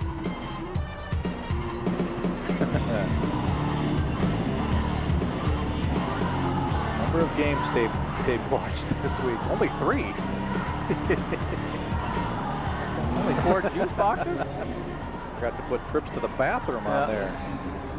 Milnor-Sargent trails 13-0. They will get the ball to start the second half, and you heard from Coach Olson and how every possession they have is so important to take advantage of, and we saw a really good example of that in the first half. There's that low kick again. It did go all the way through, and a return coming up here. Now it's Anderson finding some room, gets up to midfield, crosses that out of bounds at the 45 of Velva. So a good start for the Bulldogs, as Anderson with a big return into Aggie territory. Well, the key to the whole thing is Logan Erickson was able to sidestep the ball that came right at him. He just shifted off to his right a little bit. Then Anderson shows his athleticism to get outside. He is a multiple, I guess, dimensional player. He can rush it, catch it, receive it. He's even thrown 16 passes this year. And there's Eric. He's 13 seniors, 13 juniors on this team. High formation, Biss with the call, sheds a tackler, sheds another one, tries to get outside, gets right at the first down marker. It should be enough for a first down, so 10 yards on that carry by Biss. Well, the Bulldogs doing nothing fancy, just trying to put their big bodies up front. You see a real good job by Tanner Martins in the center, helping collapse down, which was off to his left, and allowed for the run to open up. And another reason this senior group is a little bit extra special for Coach Olson, he teaches 5th grade, and these seniors are his first 5th grade class at Gwinner. So he's been with these kids and around these kids for a long time. Give it to Biss again. Again, bounces off a couple tacklers. Good hard running here to start the second half by Isaac Biss, and he'll pick up almost 6 on that carry. Well, just the way Biss is kind of taking the Aggies and throwing them around a little bit, to assume that Velva's going a little bit too high on the tackle. Until Bruner came over there, no one was below the waist. I mean, he's a big kid. He goes, they list him at 195, so he's almost 200 pounds. You got to get below the waist if you want to tackle this guy, if you're giving away 50 pounds. 5 yards on that last carry. And they'll give right back to Biss again. This time, much better job of tackling as they do get lower. And Biss picks up a yard. Well, it sure looks like some things were said with and to the offensive line, because right now Bulldogs are snapping off the ball. They're getting off the ball quick. They're getting it into their blocks quick, and this is the best that the offensive line has looked so far today. A big third down coming up here. 3rd and 4, first down marker at the 25. And they stay in the I formation. Hansana to pass, but he's flushed out. And he's going to have to tuck this one up and run. He's got enough for a first down. Cuts it back across the 20, the 15, and all the way down to the 12-yard line. Deepest penetration into Aggie territory this game, as the Bulldogs knocking on the door. Well, Josh Hansana last week in the win over Carrington made 3 huge plays, all 3 of those with his feet. He cuts back extremely well, showed the speed to get around the outside, up the sideline, then the cutback takes it all the way down to the 12, but he had some runs. One of them was a 79-yard touchdown run last week, had 3 touchdowns rushing against Cavalier. First down and 10, ball marked on the 12. The play fake, Biss this time nowhere to go as the defense gets into the backfield, a loss of about 3. First time on the drive that Velva was able to get in the gaps right there. A couple of swim techniques. You see Kittleson coming on a blitz on the outside, so gap contain is what the Bulldogs had to try to do. They did not a great job, but a decent job. But when you're having to take 2 of your linemen to cover up 1 gap, no one's there to pick up the linebacker. Hansana, keeper, has to go inside. Now he's got some room cutting back the other direction, but a good open field tackle there. I think that's Bruner, who may have saved a touchdown. Well, I thought Caden Decker had a real nice block. And then this is just individual effort. Bruner with a nice tackle right there. You didn't see a whole lot of blue jerseys beyond that. A lot of running there, but really just gets past the original line of scrimmage. It'll officially be a 3rd down and 10. You know, in most defenses, you don't like to see your cornerbacks and your safeties with so many tackles. But Velva, all theirs do. Good, sure tackler. Some pressure by Velva. Hansana looking, now firing. He's got a man open over the middle, and it's a touchdown, Bulldogs. Decker, the fullback, with the reception for the touchdown, and Milnor-NS is on the board. Well, Decker was able just to kind of slip out there and be maybe the secondary safety valve. Hansana's eyes stayed deep. He was looking deep, nothing opened up, and then Decker was just wide open, and he keeps his momentum going forward. Podol tries to make the tackle, but by the time he pulls him down, he's into the end zone. And Bulldogs try to cut it to a 6-point game, and they do. The extra point is good, and it's 13-7. End zone view of it. A good passing lane there for Hansana. Decker catches it at about the 5, gets spun by Sandy and others, and then gets into the end zone for the first time. Well, you've heard Eric Olson say we need to take advantage when we get there, and this time the Bulldogs do just that. So now the offenses are tied. The tough part and the thing when you're chasing a defensive score, it's sometimes tough to catch it, but catch back up, and that's the difference right now. So Milnor-Sargent somehow has to overcome, you know, that first touchdown by getting a break of their own or creating a break of their own. 7-play, 45-yard drive. It was set up by that Anderson kick return, where he took it across midfield. 3:25 for the scoring drive. And the Bulldogs right back in this one to start the second half.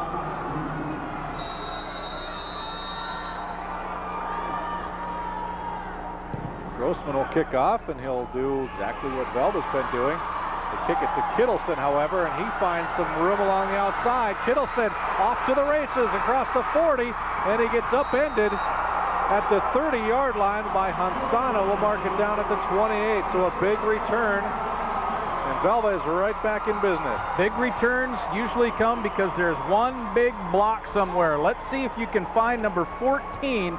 Bruner comes in right there to make the block that springs Kittleson to get the ball all the way down inside the 30. But Ty Bruner, the junior, with the key block on the return. So the Aggies with their first possession of the second half in great field position inside the Bulldog 30. They give to Kittleson after the big return, and he is stopped at the 30, so he'll lose. Martinson, one of the guys in there again. Logan Erickson, 69, probably got there first, and then he's the one that puts him down with that little bit extra of an exclamation point to say, I got ya. You don't get 2 points on that takedown, do you? No, I don't think so. But again, the physical part of the game, Milnor-Sargent feels they have a little bit more, and that's just one extra way you can help say, you know, we're here. Right up the middle again, it's Barstad. It's been a pretty successful play the times that the Aggies have run it. That time, give him 11. It'll bring up a 3rd down and 1. Barstad had 3 carries, 21 yards in the first half.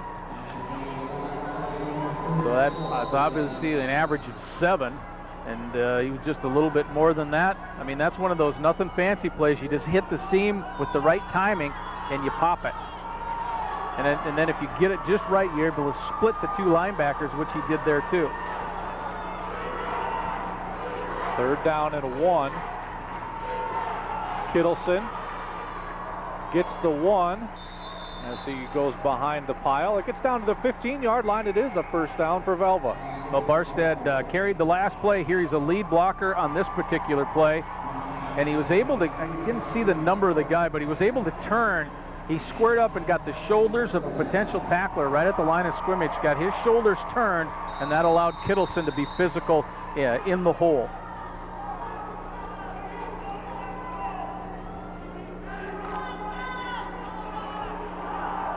A new set of downs for Velva. The ball just touching the 15-yard line.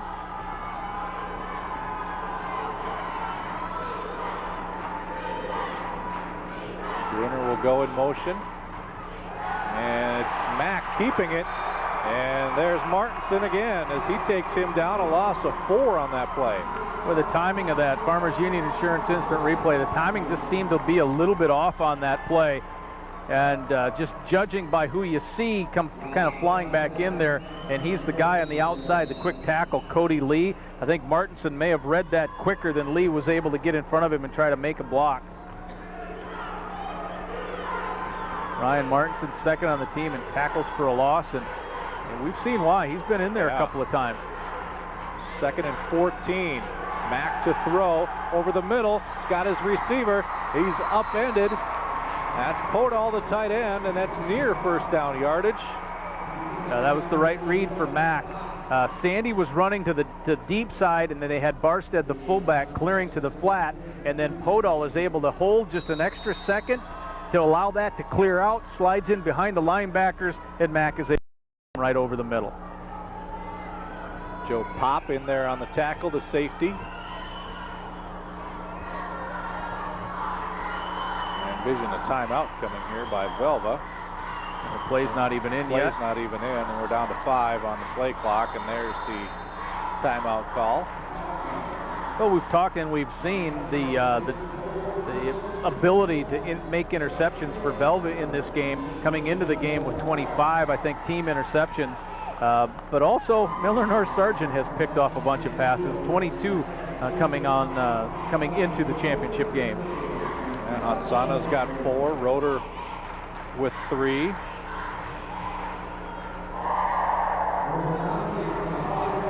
Biss in the linebacker spot's got a couple. Also, Milnor-NS Sargent has been able to recover on average 1 fumble a game as well. So when you're winning that battle of the turnovers, and that's the type of thing that I think somewhere along the line today, Milnor-NS Sargent's going to need that play to overcome the first pick 6. When you think of all the games that we've seen Velva play, they just don't turn the ball over. Not very often. Very, very sound team. And when you have, seniors and all over the place like Mack and Kittleson, you don't expect that either. So out of the timeout, a 3rd down and 3 for Velva. The pitch, flag comes in, and Bruner marked right at the first down marker. But again, we'll check on that flag. It's in the area of holding. This will be a hold, and somewhere on that bunch situation, Velva took 3 different players and have lined them up on the tight or the strong side. Blue. Kenya. So it was a holding. We'll see if we can see who that might have been on.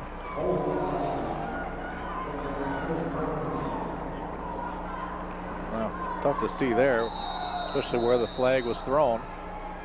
The only thing that I may have picked up there is that Lee got outside his body just a little bit. And so if he extends that left hand or something. Well, that's just a guess, Cody. I don't know for sure. It's 3rd down and 14 now. Clock inside 5 minutes to go in the 3rd quarter. Play fake. Mack looking to pass. Has that one swatted away by Mr. Martinson. So a 4th down coming up.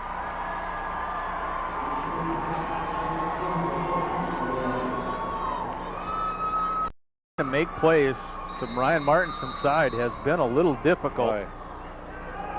Gets his hands up.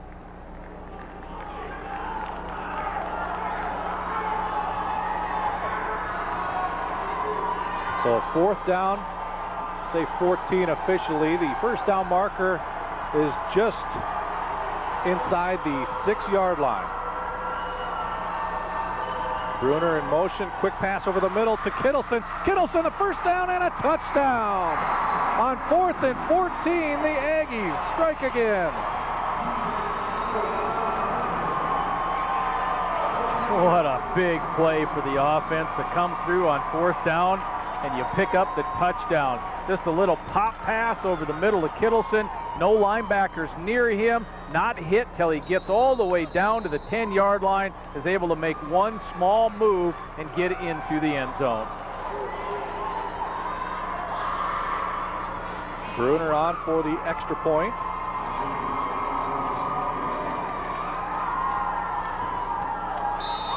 And that one is wide left.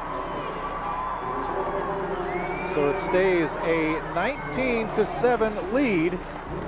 Velva with that touchdown pushing the lead back up to 12 as we take a break from the Alaris.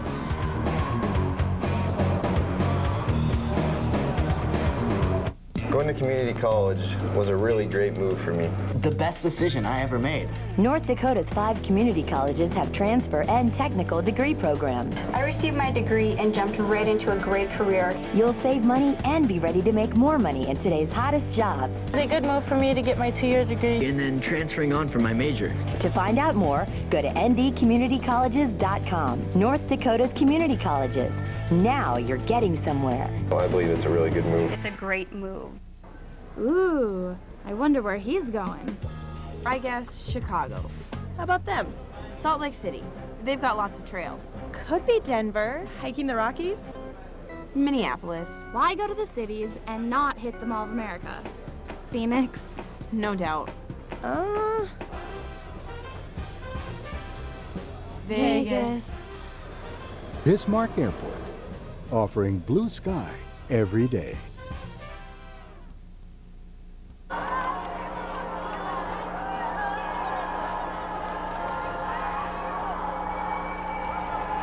As Velva is getting ready to kick off, we kick it down to John Cole. John? Guys, last week, Watford City grabbed the lead against them 21-20. Velva came right back, scored the touchdown, won the ball game. They just answer so well after scores. That they did right there. Hansana trying to bring it back out. A lot of white jerseys there. We'll see officially who it belongs to. I think your "a lot of white jerseys" thing was the right read there, Scott. But John's right. That was just an outstanding answer there by Velva. One of the reasons the Aggies continue to win games. And just like the scoring drive was set up for Milnor-Sargent on the kick return, Kittleson's kick return helped set up his own touchdown. 3.5 minutes. Just those 28 yards is all they had to go. And it's his birthday, according to that sign. Nice little present about 2 minutes ago.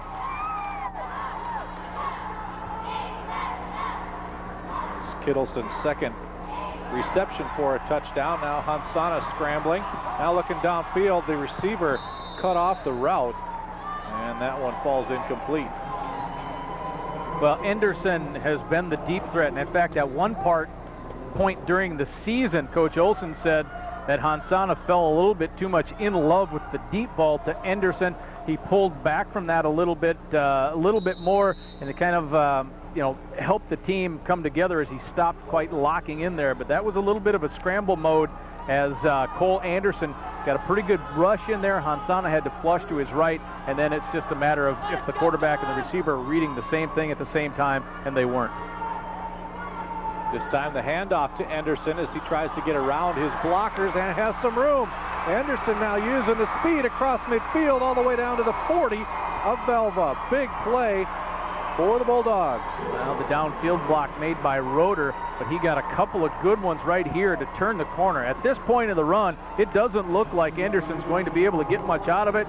And then Bruner got blocked. And then Roeder with a good downfield block. And Anderson able to pick up 30 yards on yeah, that I'd say play. his long was 35, so he was dangerously close to his longest rush of the year. High formation, they go back to Biss. Biss shoves aside a couple of tacklers. Boy, inspired running by Biss here in the second half as he picks up a tough 5 yards to the 35. Farmers Union Insurance free play. Biss needs to be physical in the run game. You see Matt come up and try to, you know, he just gets his body at his feet is what he tried to do. Didn't quite, wasn't able to do it himself. Mac meaning Chandler coming up from a safety position. But yeah, Biss has shown some good, strong running today. Again, I formation, play fake to Biss. Now Hansana looking deep, and he's got a receiver out in the flat, 20-yard line, down to the 10. And finally knocked out of bounds. Martinson, he's been such a key player in the defensive side of things, again coming up with a big reception here. Yeah, Martinson and Anderson were just one reception off coming into this game in terms of how many times they caught the ball from Hansana. You see Lee just couldn't quite catch up to him, and then is able to get all the way down inside the 10. But you know Martinson, the way he plays defense, you know he's not tiptoeing out of bounds. He's going to try to stay in as long as possible and get a body on someone. Well, first and goal now for the Bulldogs as they get on the door again. I thought that was a handoff to Decker. I felt for the fake, and instead it was Biss. But the Aggies didn't, because he was covered up, and covered up well right about at the line of scrimmage. Podol was one of the guys there. Zach Craig also there.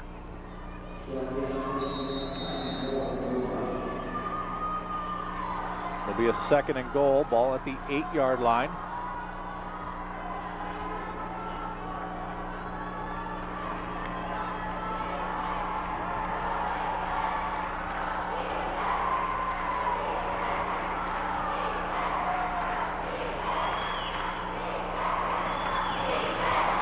Hansana to pass, heavy rush, he throws toward the corner, Mack is there, tips it away.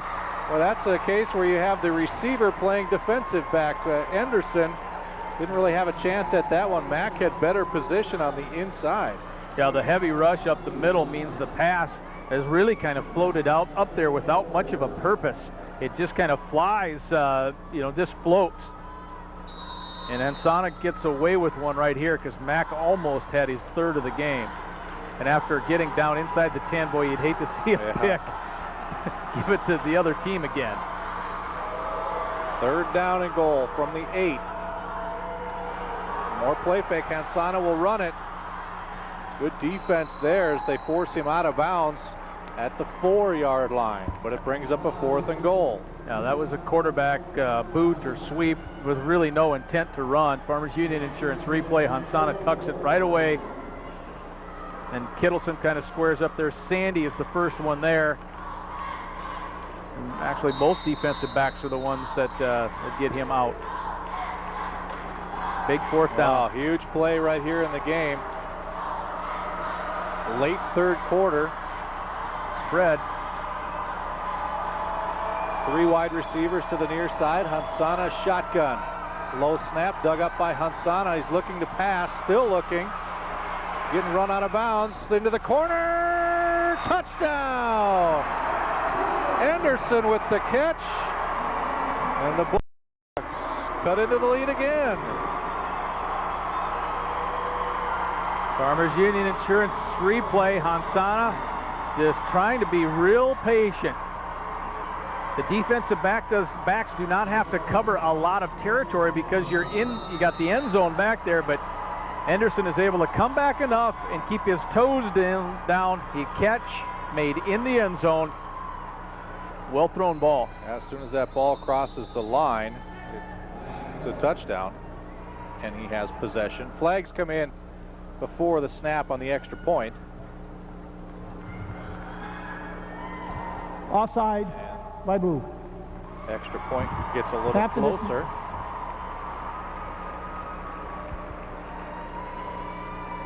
No real advantage at this stage of the game to try to say, hey, we're twice as close, let's go for 2. You're down by 6. It makes it 5 or 4, so it's still a touchdown either way.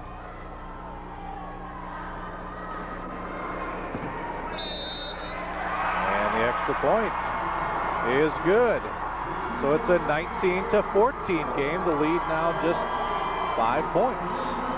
Boy, Hansana just does a real good job of staying patient here, Scott. I thought he was looking to the deep part of the end zone, and all it takes is 1 foot, and actually both of them get down.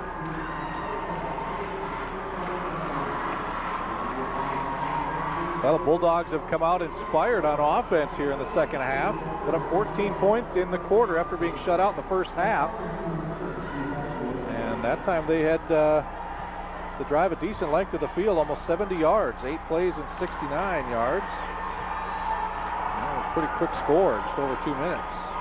I think the biggest part of that inspired play has come from the offensive line. Those guys up front, Olsen, Erickson, Martinson, the center, Greenmeyer, Johnson.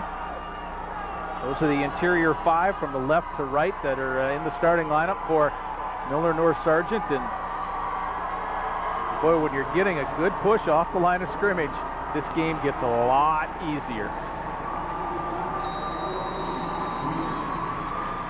And the Bulldogs will kick away. Grossman with a deep kick sends Mack to his 7. Mack looking for a seam, and he gets laid right out at the 25-yard line. Tanner Kemple with a big hit. We'll mark him at the 27. Kemple, one of those 13 seniors. He wears number 79. You see how he had his head on the upfield side, so he just took Mack right off the ball by playing fundamental football. He'll smile about that one for quite a while. Yep, you done good. Well, as John said earlier, Velva seems to always have an answer. We'll see if they do here. Leading by 5, but Bulldogs have made a game of this one. Bruner on the sweep. He's got some room. Turns the corner. It's a first down across to the 40-yard line. Mark it at the 38, 39. Well, you certainly have to credit the Bulldogs, though, for forcing Velva to make answers or come up with answers. This was kind of a slow developing play. You see Anderson trying to get in front. He didn't, but also Sandy was able to make enough of a block at about the 10-yard mark to allow Bruner to get all the way across the wide side of the field and get it turned up for the gain of 11 or so on the play. He still seems like he's hobbling just a hair, but at 55 yards and 8 carries, it's not slowing him down much. And off to Barstad. And this time it's covered up a little bit better. Still a gain of almost 4 on that play. Even though Barstad ends up in the backfield. Got 4 yards and went backwards about 6. Yeah, it's a good thing there's a forward progress rule. Because when he got up off the turf, he was back at about the 38. Give him 3 officially on that carry. Ball marked right between the 42 and the 43. Some of these quick runs in that last sweep away from Martinson's side. Bruner coming near side this time. Has some room, and he gets hit high and low. And a few players a little slow to get up, including Bruner. There's also a Bulldog. That was a big collision there. This does come to Martinson's side, and he got blocked real well by Lee. Bruner both on up and down, and who was that? Anderson was the one slow to get up. Bruner is still down. Anderson is trying to walk it off.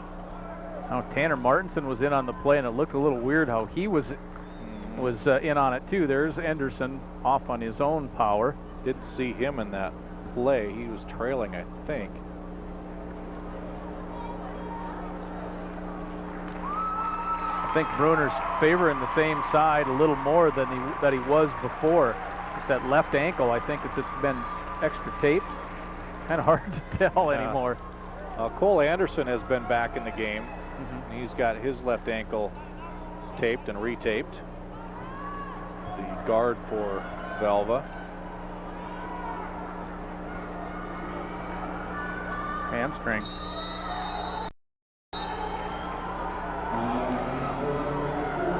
They got it to 3rd and 1. Bringing up a 3rd down, yep. First down markers at the 49. need one. They get that and then some. Kittleson into Bulldog territory, dragged down at the Milnor-Sargent 40. So much of Velva's offense is based on misdirection and, you know, putting a guy in motion here and faking there. Not on this play. It's handed to Kittleson, lining up behind Barstead. Let your big fullback get a good block, lead block for you. And more than enough for the first down. Power football right there by the Aggies.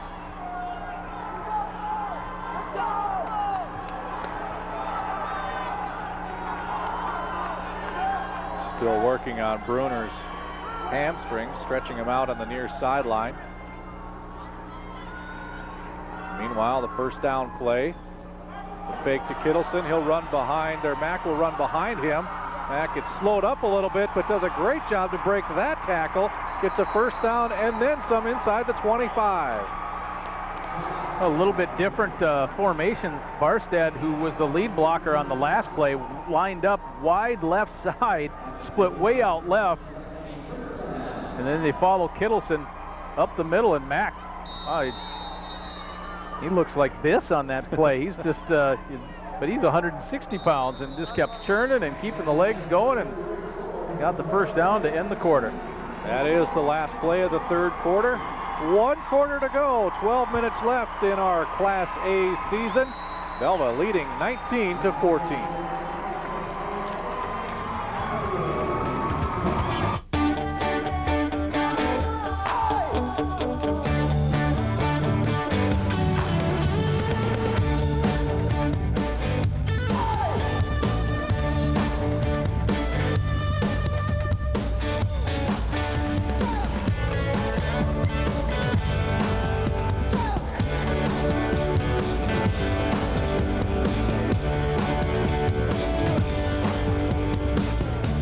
Beyond. The Minot Curling Club is launching their 2010-2011 season, and you're invited. Take in their open house week, November 15th through 20th at 7 p.m. each night. Whether you're experienced or a novice, come check out what the Minot Curling Club has to offer.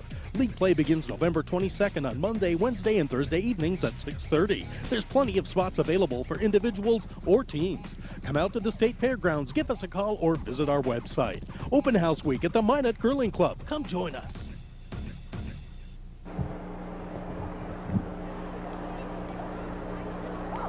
Just ready to start the fourth quarter of action here, our Class A championship game.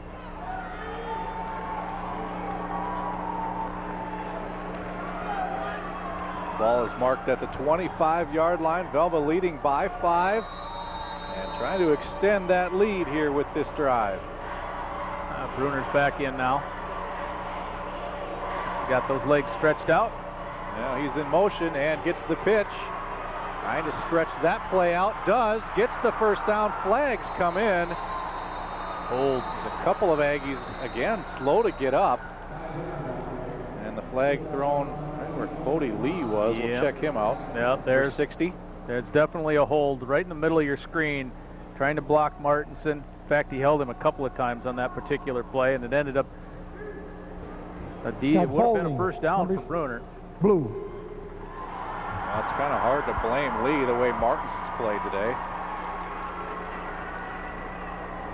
Well, you're trying to take and hook the defensive end to try to force him inside or wall him out from trying to get to the screen. And it's a difficult thing to ask a blocker to do. And if you're not in position to do it, then you're kind of stuck. Well, now, do I try to force him? Do I still try to turn him? Well, if I try to turn him, I'm out of position. Well, there's the hold. So that brings the ball all the way back to the 37-yard line. A first down and 22. Bruner goes in motion again. The fake to him. Mack will keep it. Runs right up the middle. A lot of room again. Mack past the original line of scrimmage, and he'll get down to close to the 21-yard line. Now, Coach Sandy calls Mack sports savvy, and it doesn't matter if the sport happens to be football here or basketball or baseball. He's kind of knows what to do when it's his turn to do it. And there he just made a nice read straight up the middle. Had a real good passing game against Hazen in the semifinals. Was 10 of 11 throwing. Kittleson gets the call, cuts it back nicely again. First down, carry down to the 12. Now, nice run by Cullen Kittleson. With both moves to the inside, help keep this run alive. Farmers Union Insurance replay. Kittleson, he gets inside the one, and then that's the one that really gets you the first down.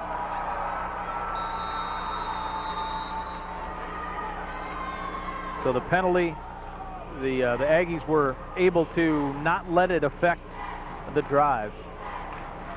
Well, a lot of times a holding penalty like that, you know, you lose so many yards and a drive just ends.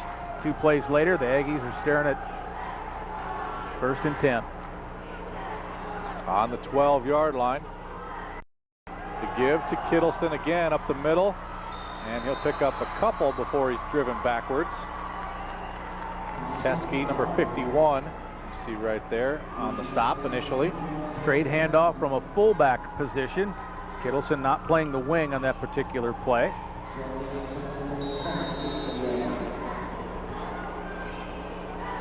Well, you feel with, even with 10 minutes to go in the game, the Bulldogs cannot allow a touchdown here and make this a 2-possession game, because those possessions against this Velva team, few and far between.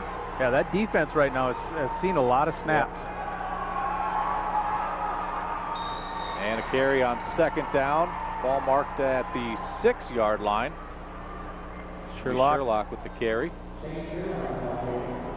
Now Lee out there trying to lead block. He does get to Roeder, but he's unable to play off both. There was no one else there to try to block Isaac Biss, and he just squared himself up and made a nice tackle.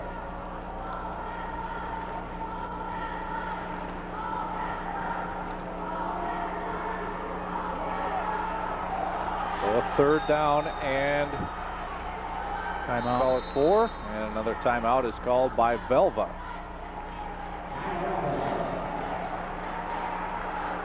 With 9:19 to go in the game, the Aggies leading by 5. Be safe, be prepared. I'm KMOT Weather Director Justin McKeffey, and we all know how dangerous winter weather conditions can be. That's why KMOT TV has teamed up with the Mid-Dakota chapter of the American Red Cross to give away winter survival kits. Just go to KMOT.com and click on the Red Cross to register. I'll announce the daily winners during the weather at 6 and 10 on KMOT TV. You can also purchase the kits online or go to the Mid-Dakota Red Cross offices. So be safe this winter with a Red Cross Winter Survival Kit. Be part of the excitement in bringing the area's finest news product to the airwaves. KMOT TV is looking for an eager hard worker to assist in the production of our live local newscasts at 6 and 10. You'll help bring the evening and night report to our viewers' homes throughout the region. If you think you'd enjoy the fun and excitement of live TV, we want to hear from you. Contact Annie at 852-4101 or send your resume to KMOT TV, 1800 16th Street Southwest, Minot, North Dakota. We'd love to have you on our team. KMOT TV is an equal opportunity employer.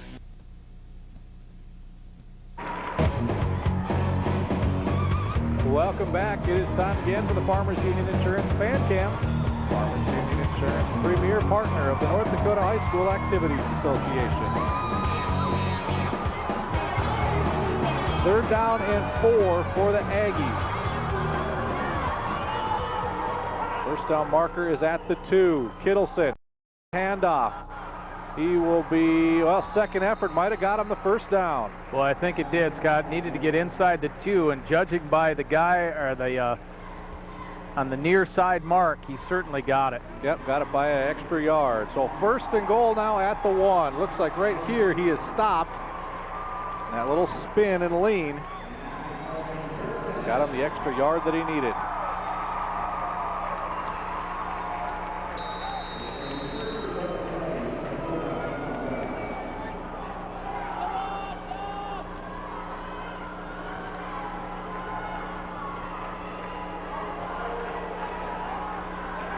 First down and goal.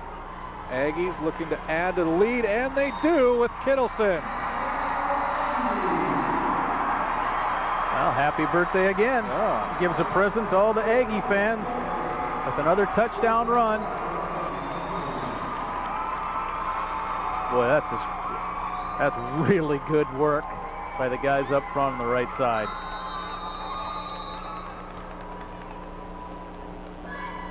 The score makes it a 2-possession game as we await the extra point try. And each time that Milnor-North Sargent has scored, there has been a drive to answer it. Yep. Aggies will go for 2 here. Mack, after the fake, does not get in. So it stays an 11-point game. It's still a 2-possession game at 25-14. Andrew Greenmeyer, number 78, makes the play down the line. Right at this stage, Mack is thinking, hey, all I need to do is get my shoulders squared and go, but Greenmeyer made a very nice adjustment on the play to keep him out.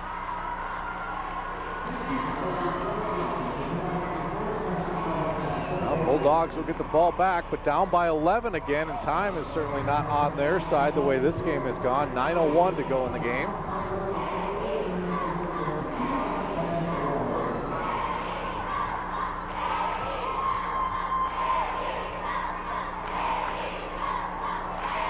There you see the drive, over 5 minutes, 73 yards. And the impressive thing to me about that drive is the 3rd and 20, whatever it was, able to pick up the first down after the holding play. So Kittleson and company were able just to keep to move the chains to get it back inside the 10 and then make it 1st and goal.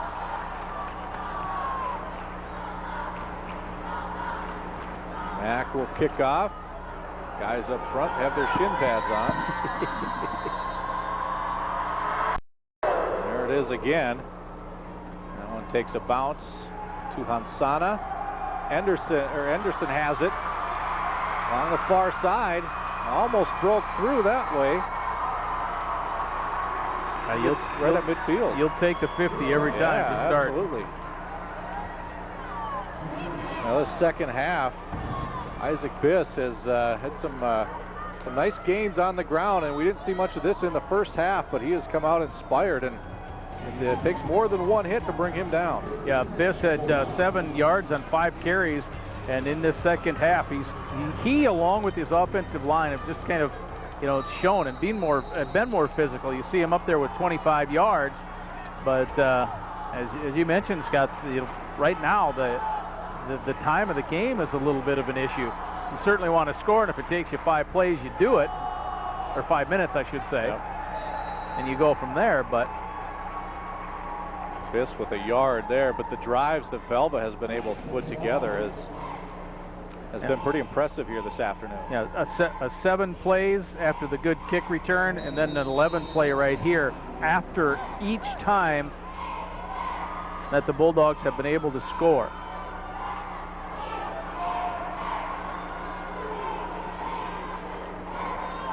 One yard on that carry, I formation. And Sana looking to pass. Gets flushed to his left. Flag comes in. Pass is complete to Decker. And he is taken down inside the 25, but hold everything. This one looks like it will come back. Well, if this comes back, that is too bad, because that was a really, really good throw. He dropped it in there perfectly. I think Larry Sandy was screaming for a holding call so loud that he broke his clipboard on the near side. Holding on the Bulldogs, 10 yards. And the hold was behind the play as well. Yeah, the flag is marked just about the 40-yard line.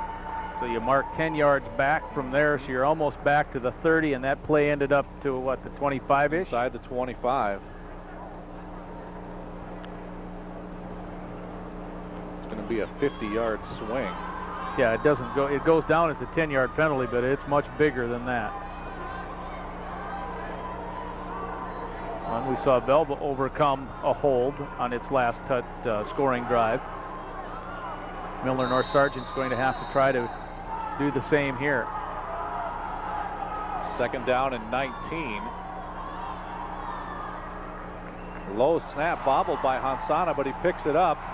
I'll try to create something, looking downfield, and just out of the outstretched arms of his receiver. I think that was Colmer. Yeah, I think you're right. Colmer still, I think, down on the play, but this is another really nice pass on the move. Just a little bit too high for Colmer, and he comes down on his left side, left shoulder, getting up a little slow, but going back to the huddle.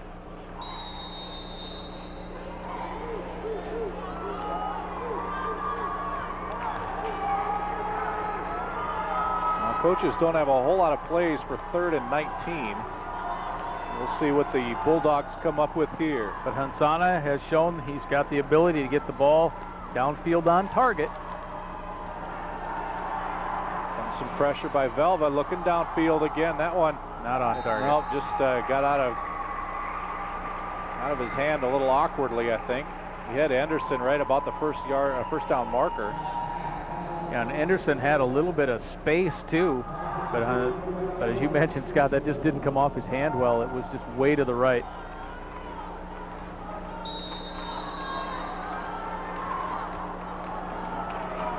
Hansana, also the punter. Well, your defense is going to need to make a stop sometime, and that's Milnor-NS Sargent hopes that sometime is now. Mack called for the fair catch at his own 27-yard line, and that's where Velva will take over with 7:42 to go. And that's just a regular drive, 7:42 for Velva. Well, this is the possession of the game for the team in white. Yep. This defense needs to make a stop right now.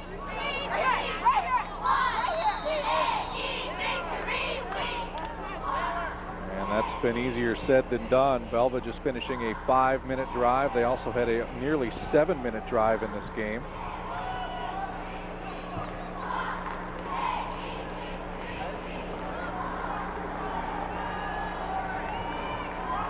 Play clock all the way down to 3. Mack gets it off, gives to Kittleson, and he's taken down. Teskey wrestles him down and actually helps him with a couple extra yards at the end of that. Yeah, right at about the 35-yard line. Kittleson going into that fullback position once again.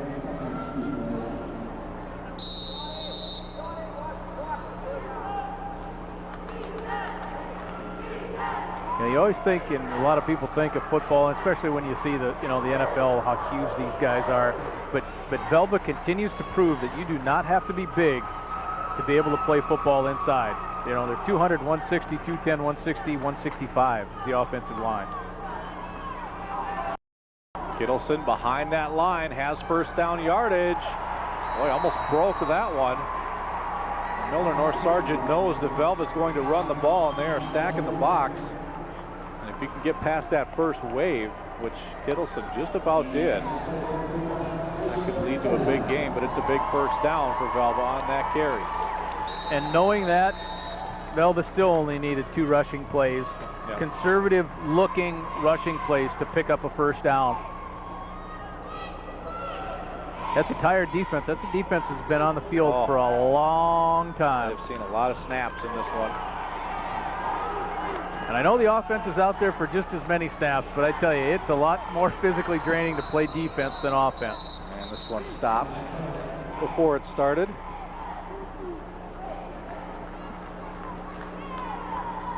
False start, undo, 5 yards.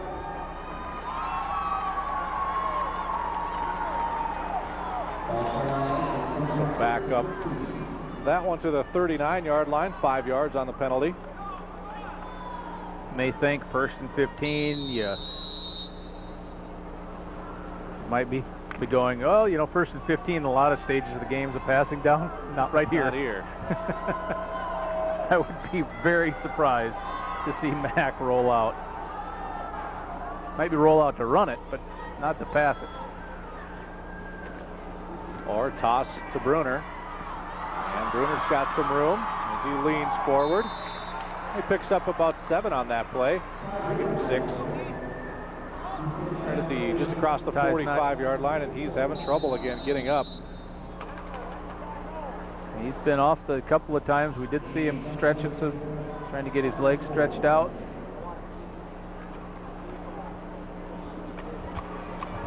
Left side again. Tail end of this. I don't think he was hit awkward or anything.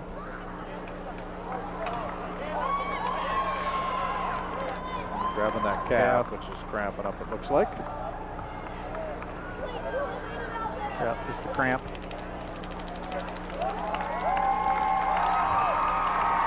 Well, you say just a cramp, it sounds like, that's not that much, unless you're the guy down there whose leg's not working. It, yeah, those are not comfortable.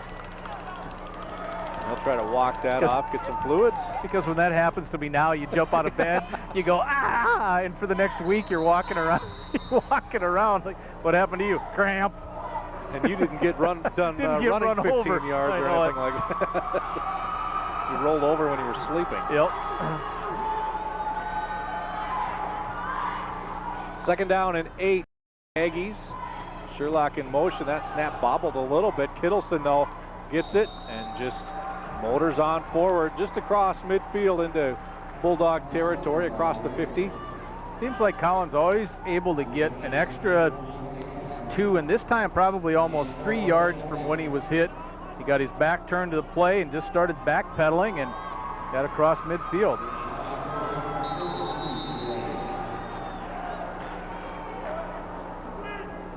Leading ground gainer for the Aggies this year, coming into the game with 852 yards, 16 rushing touchdowns coming into the game. A big third down play here. 3rd down and 3.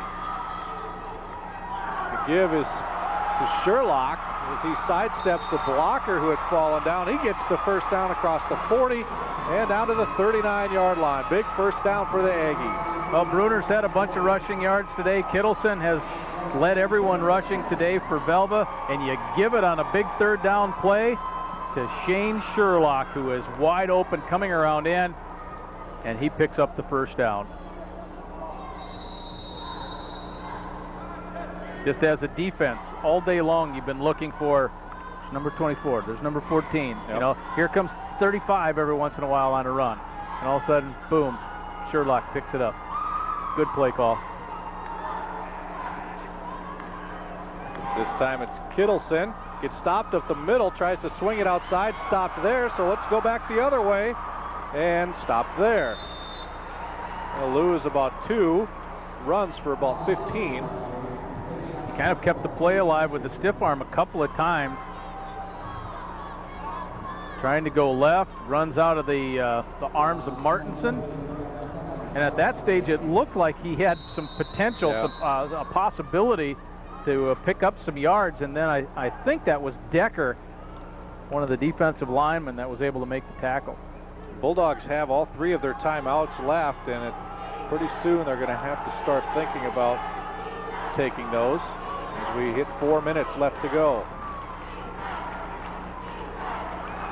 Kittleson tries to cut it back, leans forward, and he'll pick up about 3 just inside the 40, mark him at the 38-yard line. And right now it's been a 4-minute drive. I think Coach Olson might be thinking along the same line, like, geez, what do we do here? You got third and long coming up. It might not have been a bad time to use one.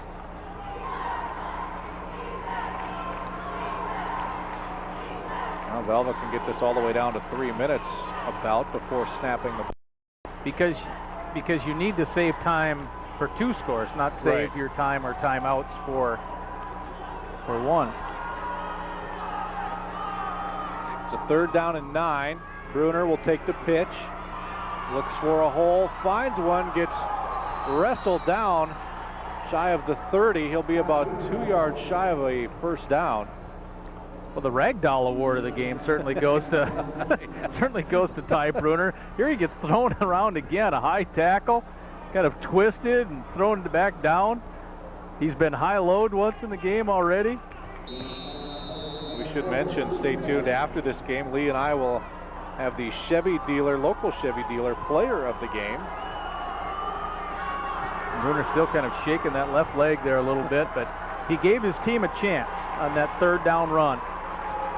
And now it makes it a more makeable 4th down here. It's a 4th down and 2. First down marker at the 29. Really ball game on the line here for Milnor-NS Sargent.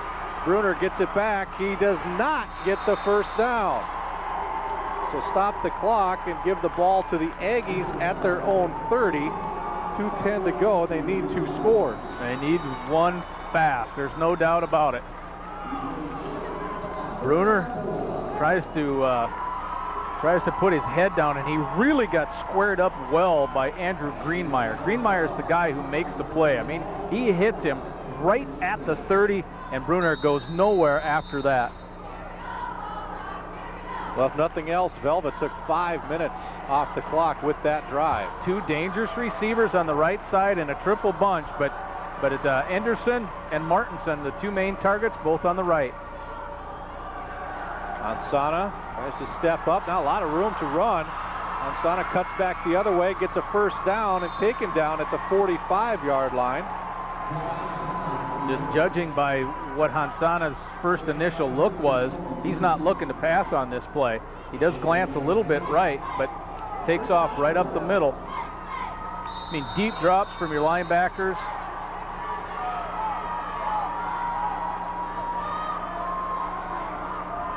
Running out of time, though. Inside of 2 minutes. Hansana looking, throwing deep. And that one's up for grabs. Knocked away, almost intercepted by Sandy. He hit the turf. Chandler Mack, number 10, was the safety on the coverage, playing this more or less as just a jump ball. And get your hands in there and disrupt it. Exactly what Chandler did, a junior. 145 pounds. Intended for Martinson.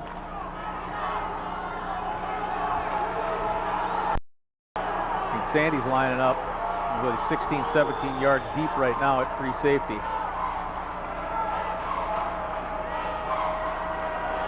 Hansana looking downfield again. Now has to step up. He'll run it again. Gets a block from Decker, a big one. Hansana to the 30, 27, and he'll step out of bounds. Just as effective as a big pass play is that long running play. Hansana looking right, nothing there. Now he sees that the field is open for him, and then Scott calls out that nice block. Hansana, get what you can and then stop the clock. That's the main thing. The out of bounds is once you reset the chains, the clock doesn't start again till the snap. Clock is at 1:35. Again, the Bulldogs do have all 3 of their timeouts, but need 2 scores.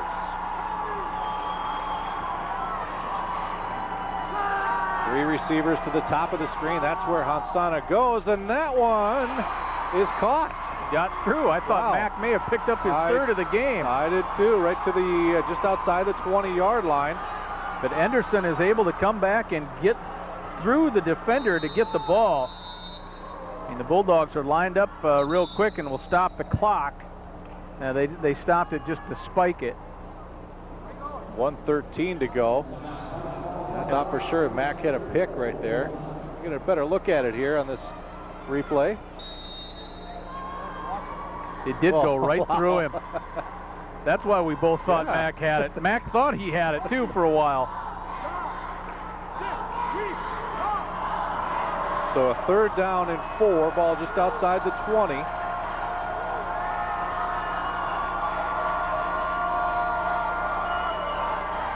Hansana fakes, needs to run, and now gets away from a tackler, gets enough for a first down, and spins around to the 11-yard line before he's taken down. That does stop the clock. So Hansana's coming up with some very nice runs. Here's the Farmers Union Insurance Instant replay.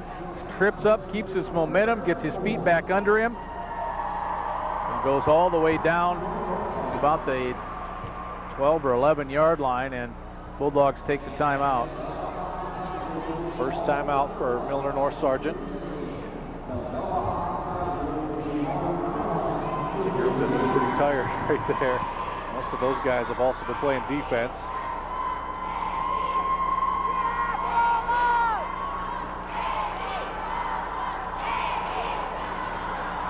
You see those guys like Erickson and Olsen taking their helmets off, and the Bulldogs down on the huddle. Boy, playing both ways on the line is difficult. It's one thing if you're playing a team and you're up by 30 and you're trying to struggle from behind, and go all out on every play, as you have to, you get tired. Well, we've talked about how physical this game has been. A play doesn't end without at least one or two guys getting up very slowly at this point of the game. Taking a toll here in the fourth quarter.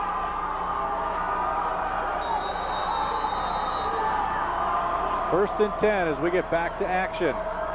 Just 1:04 to go.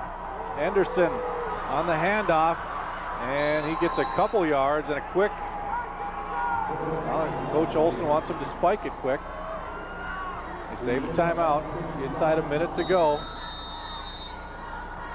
Players are set. Hansana spikes it, and that'll bring up third down. Well, you see Hansana up under center to spike it.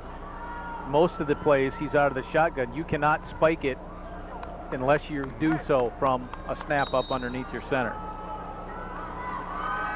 Anderson hobbling a little bit as he gets back to the huddle and back to his receiver spot. Top of your screen, number 26, that's Anderson. Now Hansana back in the shotgun.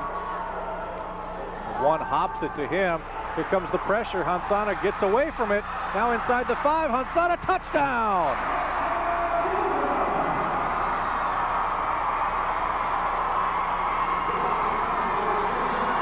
Boy, has he done some excellent things on this drive. And there's one right there, pulling out of a couple. Henderson goes off to the sideline limping. But the Bulldogs now have the puncher's chance. They gave themselves the opportunity. Well, I thought Hansana was tackled a couple of times. There he gets out from Jesperson, which is easy to do, and then runs it in.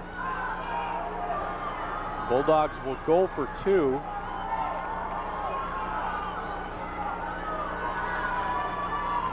The toss to Biss, and he is held on to, and the conversion is no good. Craig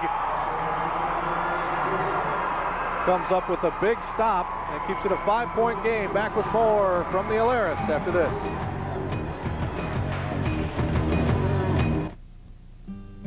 Today's youth are the future of North Dakota. Healthy youth activity builds better community involvement and personal character. That's why Farmers Union Insurance continues to support youth through their commitment as the premier partner of the North Dakota High School Activities Association. Building better community. Investing in North Dakota is a basic part of the Farmers Union Insurance philosophy. And what better way to build North Dakota than by supporting youth activities? Keep pace with today's ever-changing world of education with Education in Action, Tuesdays at 6 and 10 on KMOT-TV. Stephanie Summers has done her homework to bring you insightful information from area classrooms. Hear from teachers, administrators, students, and more on the latest developments taking place in area schools.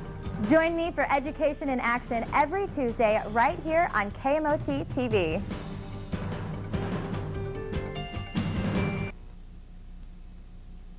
Soccer player from Brazil? Well, they needed a quick score, and they did. 70 yards in a minute and a half. Now, they need the ball back. Velva knows that. They've got 9 guys within 15 yards of the ball. Grossman will try to come up with the perfect bounce here on the onside kick. And one of those coin flip plays in football. This is it. It's got to go 10 yards. And I think Velva has covered it up before it went 10 yards. Which is a good job by Velva, knowing that the Bulldogs need to stay off of it. Podol is able to cover it up. It didn't squirt forward enough or hard enough initially. And if anyone in a white jersey touches it, the play's automatically dead. Podol was able to get up in front of it, in front of the play, and jump on top of it when it went 9 yards. It needed to go 10 for Milnor-NS to have a chance to grab it. So 41 seconds is all it stands between Velva and another championship.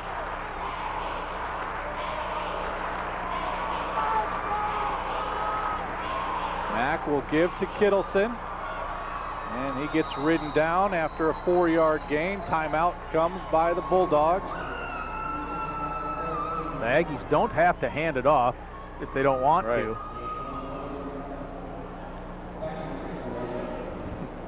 Of course, the universal sign for that one is the old New York Giants Pisarcik one, where all they needed to do is take the knee, and they tried the handoff and fumbled it.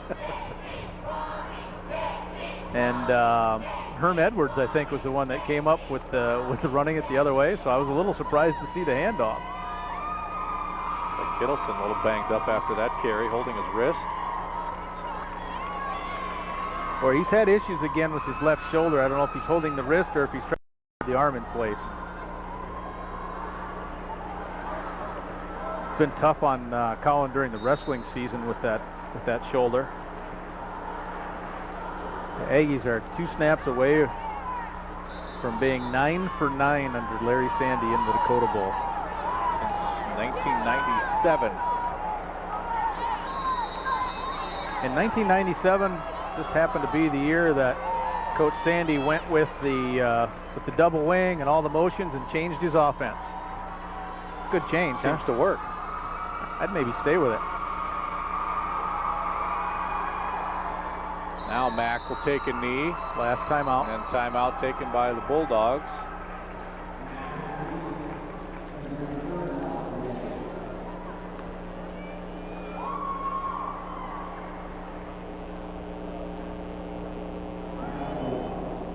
Yep, Jed Jesperson just needs to get the ball back one more time to John Mack.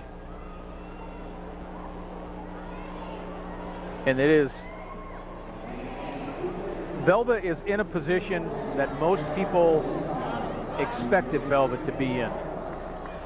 In fact, last year after Velva played Watford City in the playoffs, knowing with Trey Jacobs and everything that Velva had coming back, or excuse me, that Watford had coming back, and knowing that you have Mack and Kittleson and Weidler and everybody coming back for Velva, Coach Fridley and Coach Sandy, when they shook hands, both kind of said, well, we'll see you next year. And that was in the semifinals, and they did meet again in the semifinals, and Velva won that game this year, and Velva's going to win another championship. You mentioned Weidler, number 32, is in the game for Velva. He's got a broken bone in his leg, and he will be the deep man here on the snap. And there's the kneel down for Mack.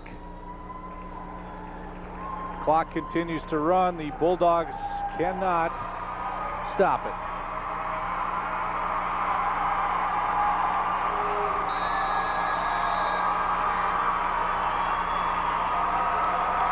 And Region 3 gets to keep the trophy again. Wins again.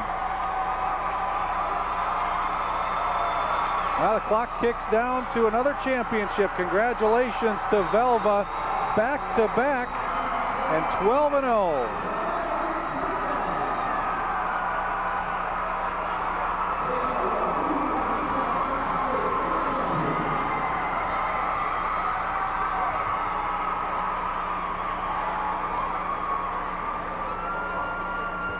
It's a program that is rolling and rolling and rolling.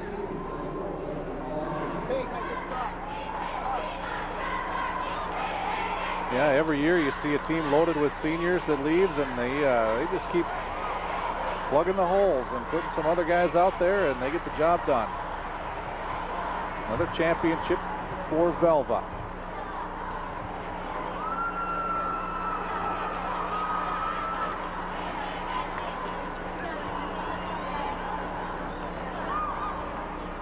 And the award ceremony in just a moment. The other teams for our second game of the day are on the field and getting ready inside the 20-yard lines. The Wyndmere, Lidgerwood, and Wells County. Brian Sean on the field. Go ahead. All right, guys, here with Josh Hansana. 2 touchdown passes, another touchdown run. What a gutty performance for this team. Not many expected even to get to this point. Underdogs the last couple of games. You got to be proud of the way you guys fought here in the second half.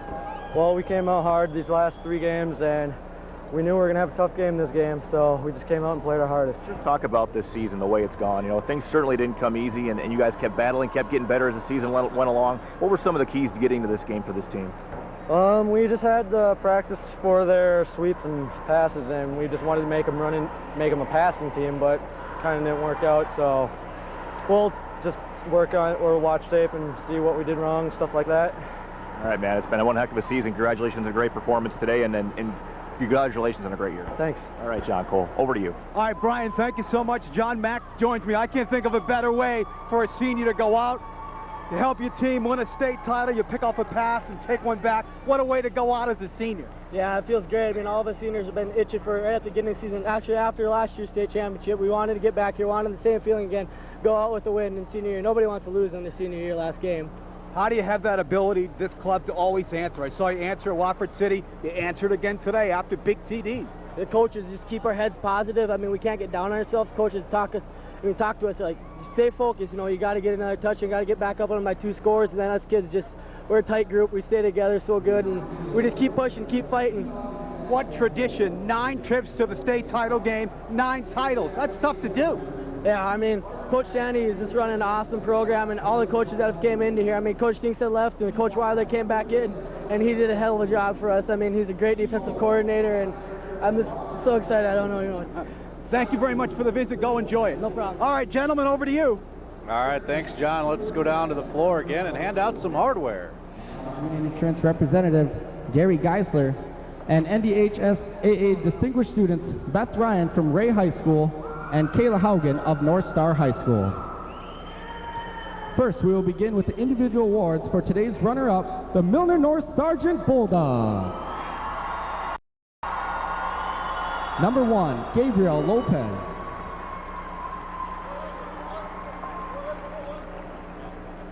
Number 2, Josh Hensana. Number 4, Caden Decker. Number 9, Landon Munn.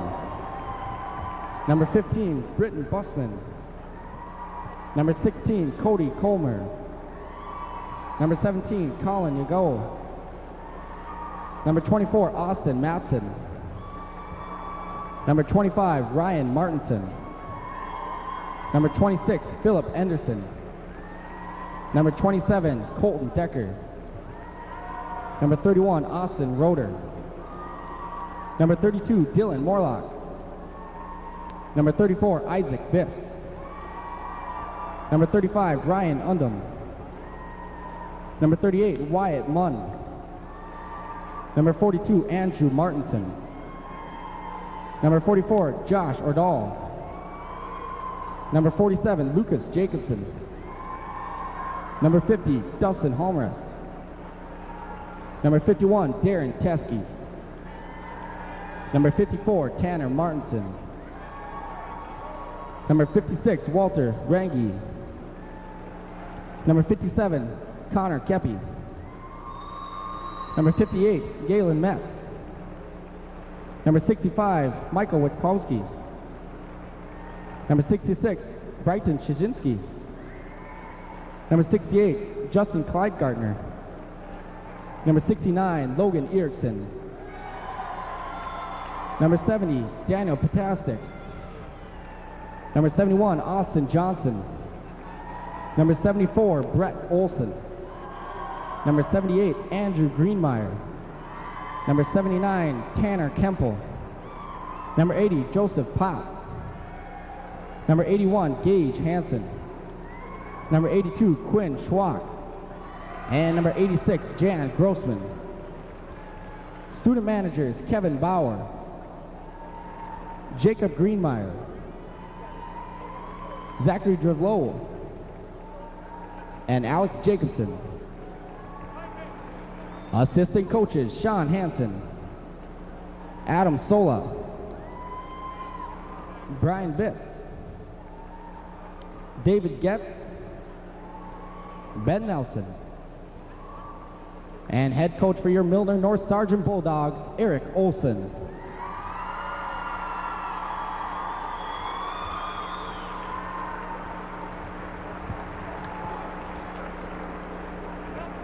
Now the individual awards for the 2010 North Dakota Class State Champions, the Velva Aggies. Starting with the cheerleaders, Emily Halverson, Grace Keller, JC Assett, Sadie Thomas, Addie Weeks, Aaron O'Shea, Olivia Keller, Leah Mack, Emily Larson, Kylie Mint, Trisha Johnson, Caitlin Feist, and number 10, Chandler Mack.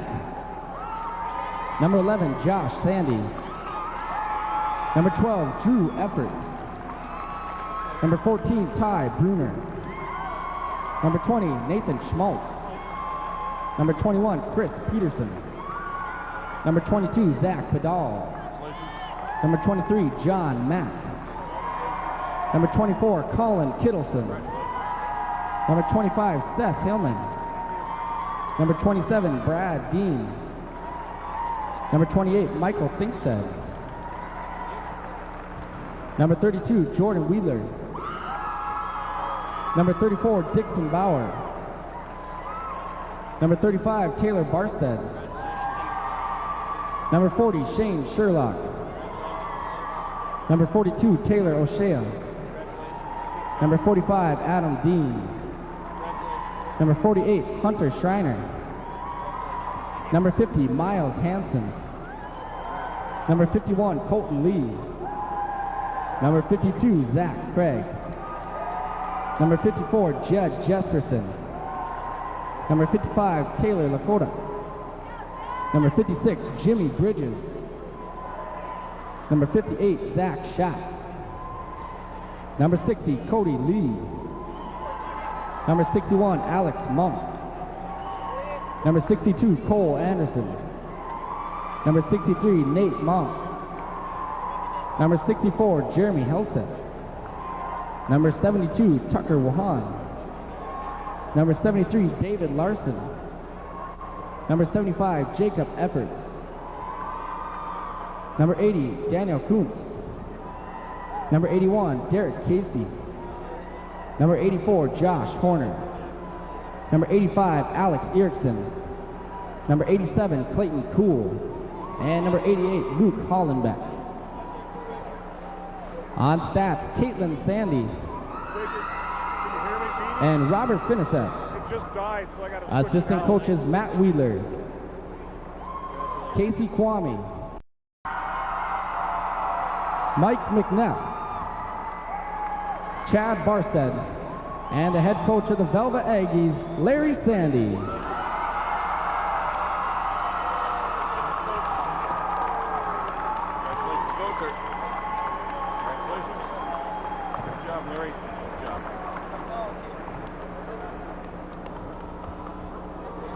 Fans, each year North Dakota high school football coaches vote for the outstanding coach in each division. This award is sponsored by the North Dakota High School Coaches Association. On hand to present the award is Pete Moe, Board of Directors for the North Dakota High School Coaches Association. And the Division I 2010 Coach of the Year is Coach Larry Sandy, Velva Aggies.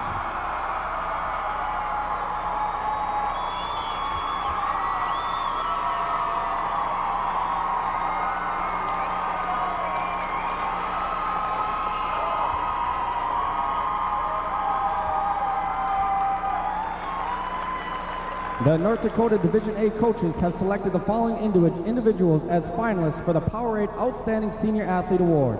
We would like the players in attendance to come out on the field to be recognized. The Division A finalists are from Linton HMB, Levi Remick. From Rugby, Eric Kuntz. From Velva, Jordan Wheeler. And from Watford City, Trey Jacobson.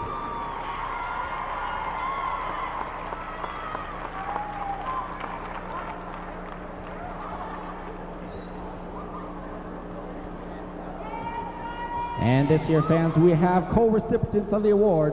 The Division A Powerade Outstanding Senior Athletes are from Linton HMB, Levi Remick, and from Rugby, Eric Kuntz. Fans, let's give another round of applause for our Division A Powerade Outstanding Senior Athletes of the Year.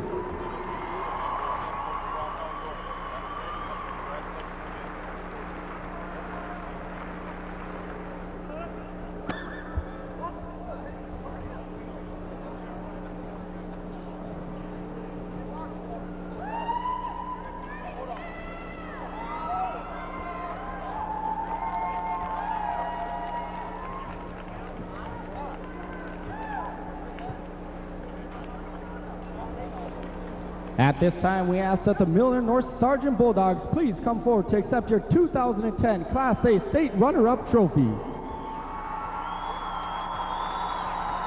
Fans, let's hear for your Milnor-NS Sergeant Bulldogs.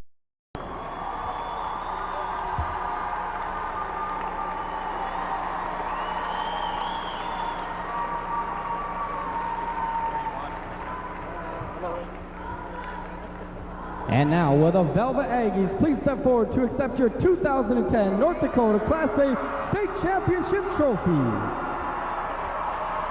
Ladies and gentlemen, your 2010 Class A State Champions, the Velva Aggies.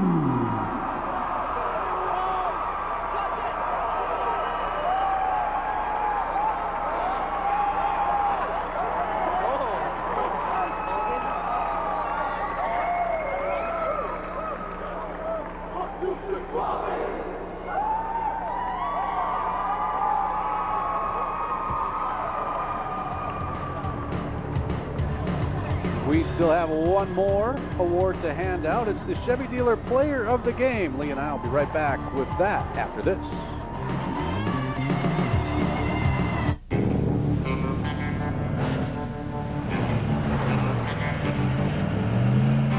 The most powerful half-ton crew in America has a powertrain backed for 100,000 miles. Chevy Silverado Half-Ton, a Consumer's Digest Best Buy, and the most dependable, longest-lasting full-size pickups on the road.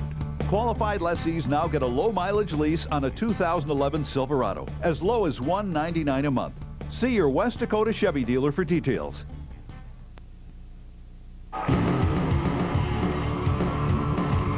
Welcome back. Your local Chevy Dealer's Player of the Game is John Mack. Congratulations to John, your local Chevy Dealer's Player of the Game. Well, on defense, John had 2 of these interceptions. They were both big ones. This one ends up with 6 points for his team. The other one stopped to drive at the goal line. Mack is also the quarterback, and he had 2 of these. These are touchdown passes. This one goes to Barstad, his fullback. He also hit Kittleson on a 4th and 14 on a 19-yard touchdown. And let's not forget about some nice running plays. John Mack all over the place, and his footprint, if you will, all over another championship win, the 2nd in a row for John Mack and the Velva Aggies. Yeah, just a snapshot of what he did today. 17 yards on the ground, passed for 77 yards. Did a little bit of everything, threw for 2 touchdowns as well. Almost had 3 picks in the game. What but didn't he do? Had 2 picks, yeah. Took 1 back for a TD. That's right, forgot some return yards. Yeah, the kickoff returns as well for 145 yards, and he'll be busy. I think he has to printed the programs, and I think he's washing the uniforms as well. Oh, and he's going to make him drive. Take the team back. All in a day's work for number 23, the senior, John Mack. Congratulations again to John, your local Chevy Dealer's Player of the Game. Back with more from the Dakota Bowl after this. If you've stopped saving, let us help you start. Savings today and rewards tomorrow from U.S. Bank. Save a little every week with every purchase, every paycheck. Watch your savings grow. When you reach $1,000, you'll earn a $50 rewards Visa card. Earn another $50 when you keep it for a year. Save for a wedding day, a family, or your house. Just start. All of us serving you. U.S. Bank. Easy. Not a lot of easy around here. So my dad, Daryl, and I plant Seeds 2000 with stacked sunflower and cordon technology and genetics for our northern growing conditions. It's actually made farming easier. Like when I look at my yield monitor, sure is easy to smile. Seeds 2000. Technology. in your seed.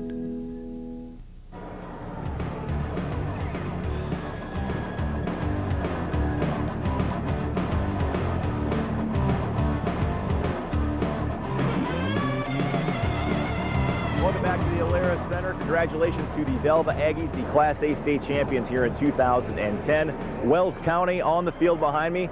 Only 15 players on this Wells County squad. They only played with 12 last week in Mott. We'll see if they can hand Wyndmere a loss and win the school's last state championship, as Wells County will be co-oping with Harvey starting next season. Pretty good story there. Wyndmere not on the field yet, should be out here momentarily. John Cole is standing by with the executive director of the North Dakota High School Activities Association, Sherm Silling. John? Hi, Brian. Thank you so much. Always good to see Sherm. I call this North Dakota Football Pride Weekend. Wonderful gathering, the best of the best. This is just a great experience, isn't it, for the kids? No, it's unbelievable. You know, I don't think people have any idea just how tough it is to get to the Dakota Bowl. It's a tough ride for these kids, and it's just wonderful when they get here and watch them play and have a good game like this last one that we had. It's North Dakota football. You and I were in Watford City last weekend talking about how difficult it is to get here. Watford and Velva, that was a heck of a matchup, and Velva got through and won it again. They did. You know, that was a matchup of two very fine programs. And, you know, only one can win, and the one that wants it the most and gets the breaks at the opportune time, they make it to the Dakota Bowl. So, you know, either team would have been a great representative, and as you see, Velva went on to win the state championship. Lots of enthusiasm, 9-man. I was in Crosby 4 weeks ago, saw them go head-to-head with Washburn. A lot of enthusiasm for the 9-man game all over the state. Yes, it's going to be a really interesting game.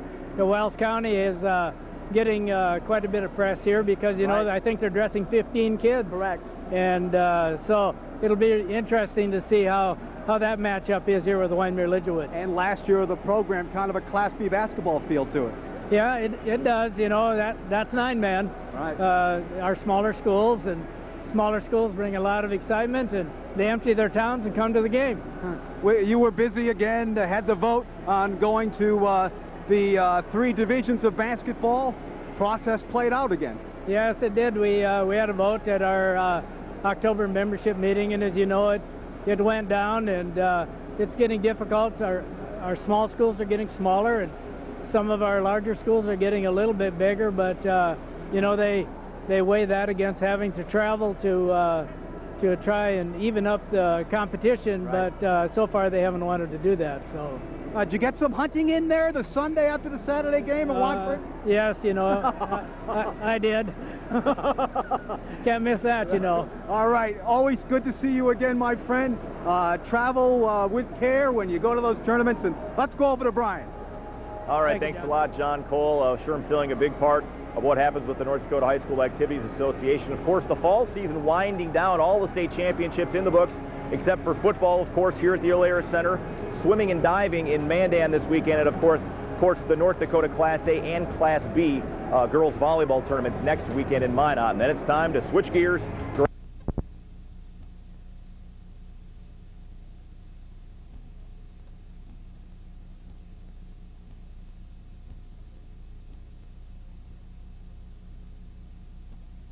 Awesome. Right. Champion football tonight. That's right. The 9-man and Class A both got their state championships games played today. We'll have those highlights after the break. Closed captioning is brought to you by State Farm agent Daryl Hovde.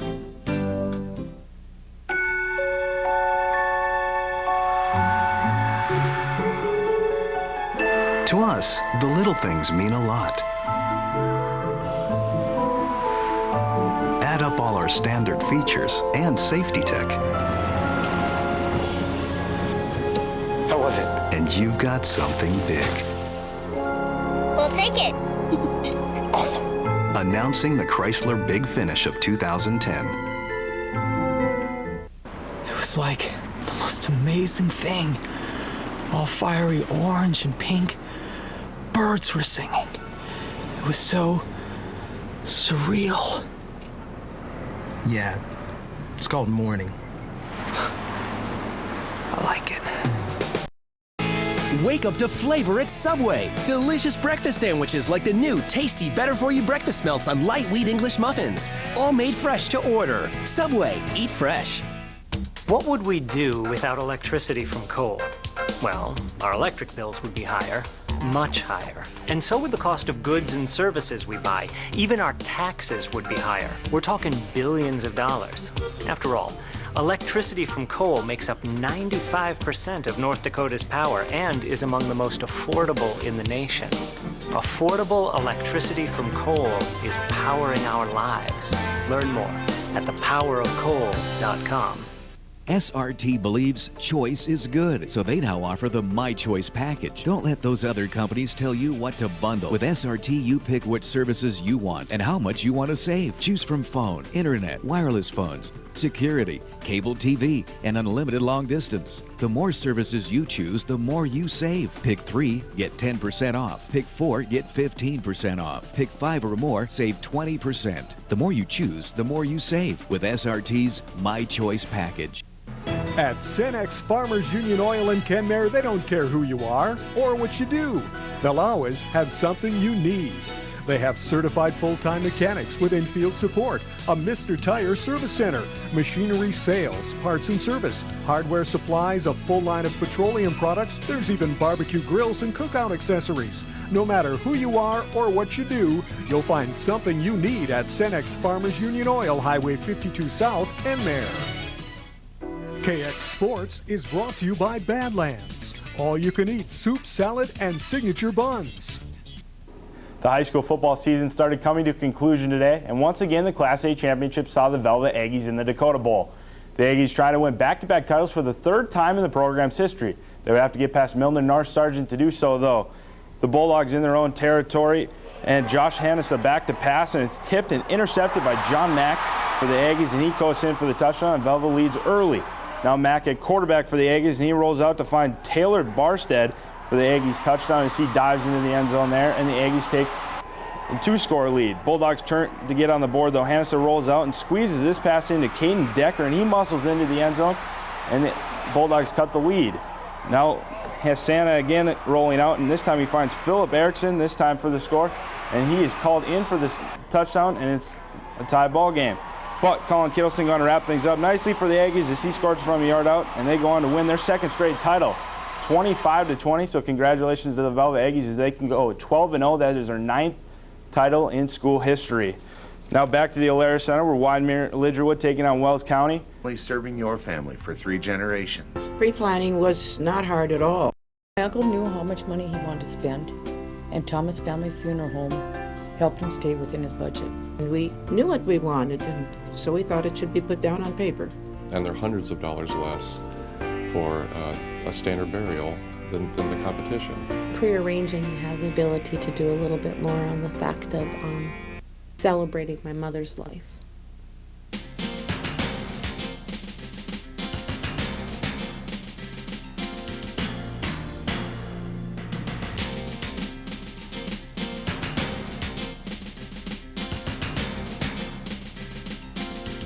Welcome to Edgewood Vista, providing assisted living, basic care, memory care, and in-home 7 to choose from with the lowest prices on the continent. Also find several makes and models of travel trailers with deep discounts as well. Only at Sakakawea RV in Garrison.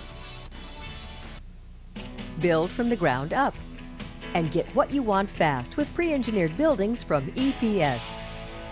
For 27 years, EPS has manufactured buildings for commercial, agricultural, and residential applications. EPS is an Energy Star partner and offers energy-efficient designs that lower heating and cooling costs. Water and airtight panels come completely engineered, ensuring less waste and faster construction. Call Souris River Designs today. Brentmore Assisted Living, a member of SunWest Communities recognized as a leader in assisted living. For 10 years, Brentmore has provided the finest in assisted living opportunities for residents, affording the perfect setting to enhance friendships through social events and provide a taste of all the comforts of home.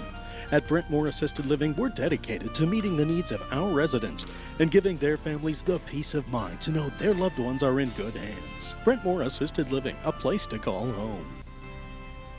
Artistic ambiance, minus flowers, floors, lighting, and decor store. Hi, I'm Tammy Holland, inviting you to call or stop by today for your free consultation for your home or business. And let Artistic Ambiance create you something special. Tonight's sports is brought to you by Northwest Tire. Tires and auto service has always been our business. Well, tradition is a word you hear a lot around Velva. The Aggie football team has developed into the strongest program in the state, and today they were looking for state title number 9 under head coach Larry Sandy. Sandy undefeated all-time in the Dakota Bowl, taking on Milnor-NS Sargent this year. After an Aggie punt, first possession for the Bulldogs, and this is not how you want to start a game. John Mack steps in front for the pick 6, one of 2 for Mack in the game. He had 7 interceptions in 4 postseason games this year. Aggies up 6-0, second quarter, driving again. Mack, the nice play-action fake, and finds Taylor Barstead open in the flat for the 8-yard score. Aggies led 13-0 at the half. Credit the Bulldogs, they stayed in this one. It's 13-7, and 4th and 14 for the Aggies. Mack, the quick hitter, Kittleson, and he does the rest. 14 yards for the score. It's 19-7. It's 19-14 when Kittleson goes in from a yard out to make it 25-14.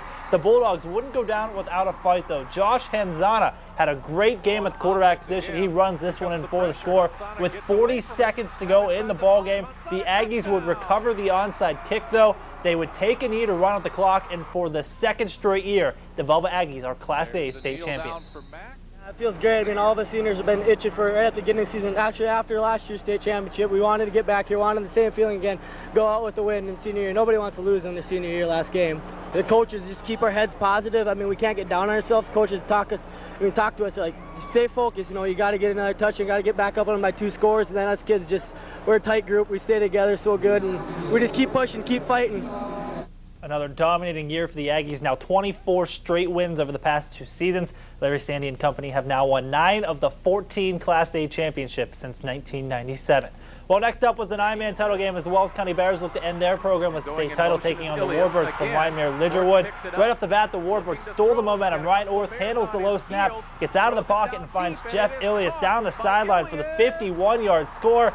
And you got the idea quickly in this one. It just wasn't the Bears' day. After a fumble, Brock Weber calls his own number from 13 yards out to make it 12-0. The Warbirds would put up 26 first quarter points, and here's a good sign things are going your way. Trying to run the reverse, Orth fumbles it, but Louis Vasquez is there to not only scoop it up, but fire downfield to a wide open Ilias. It's 32-0 at that point, and Wyndmere-Lidgerwood was on their way to a state championship. In fact, they set a record for the highest total in Dakota Bowl history. They win 54-12, a tough game for the Bears, but a great run to the state championship game. But the Warbirds were too tough tonight. That sets us up for tomorrow night when we will finish off the North Dakota high school football season. Our coverage will start at 5 o'clock with Fargo Shanley looking for their 2nd straight title against Devils Lake. And in the AAA game, a familiar matchup as Bismarck High looks to make it 3 straight versus Fargo South. Well, the Majet swim team wasn't happy.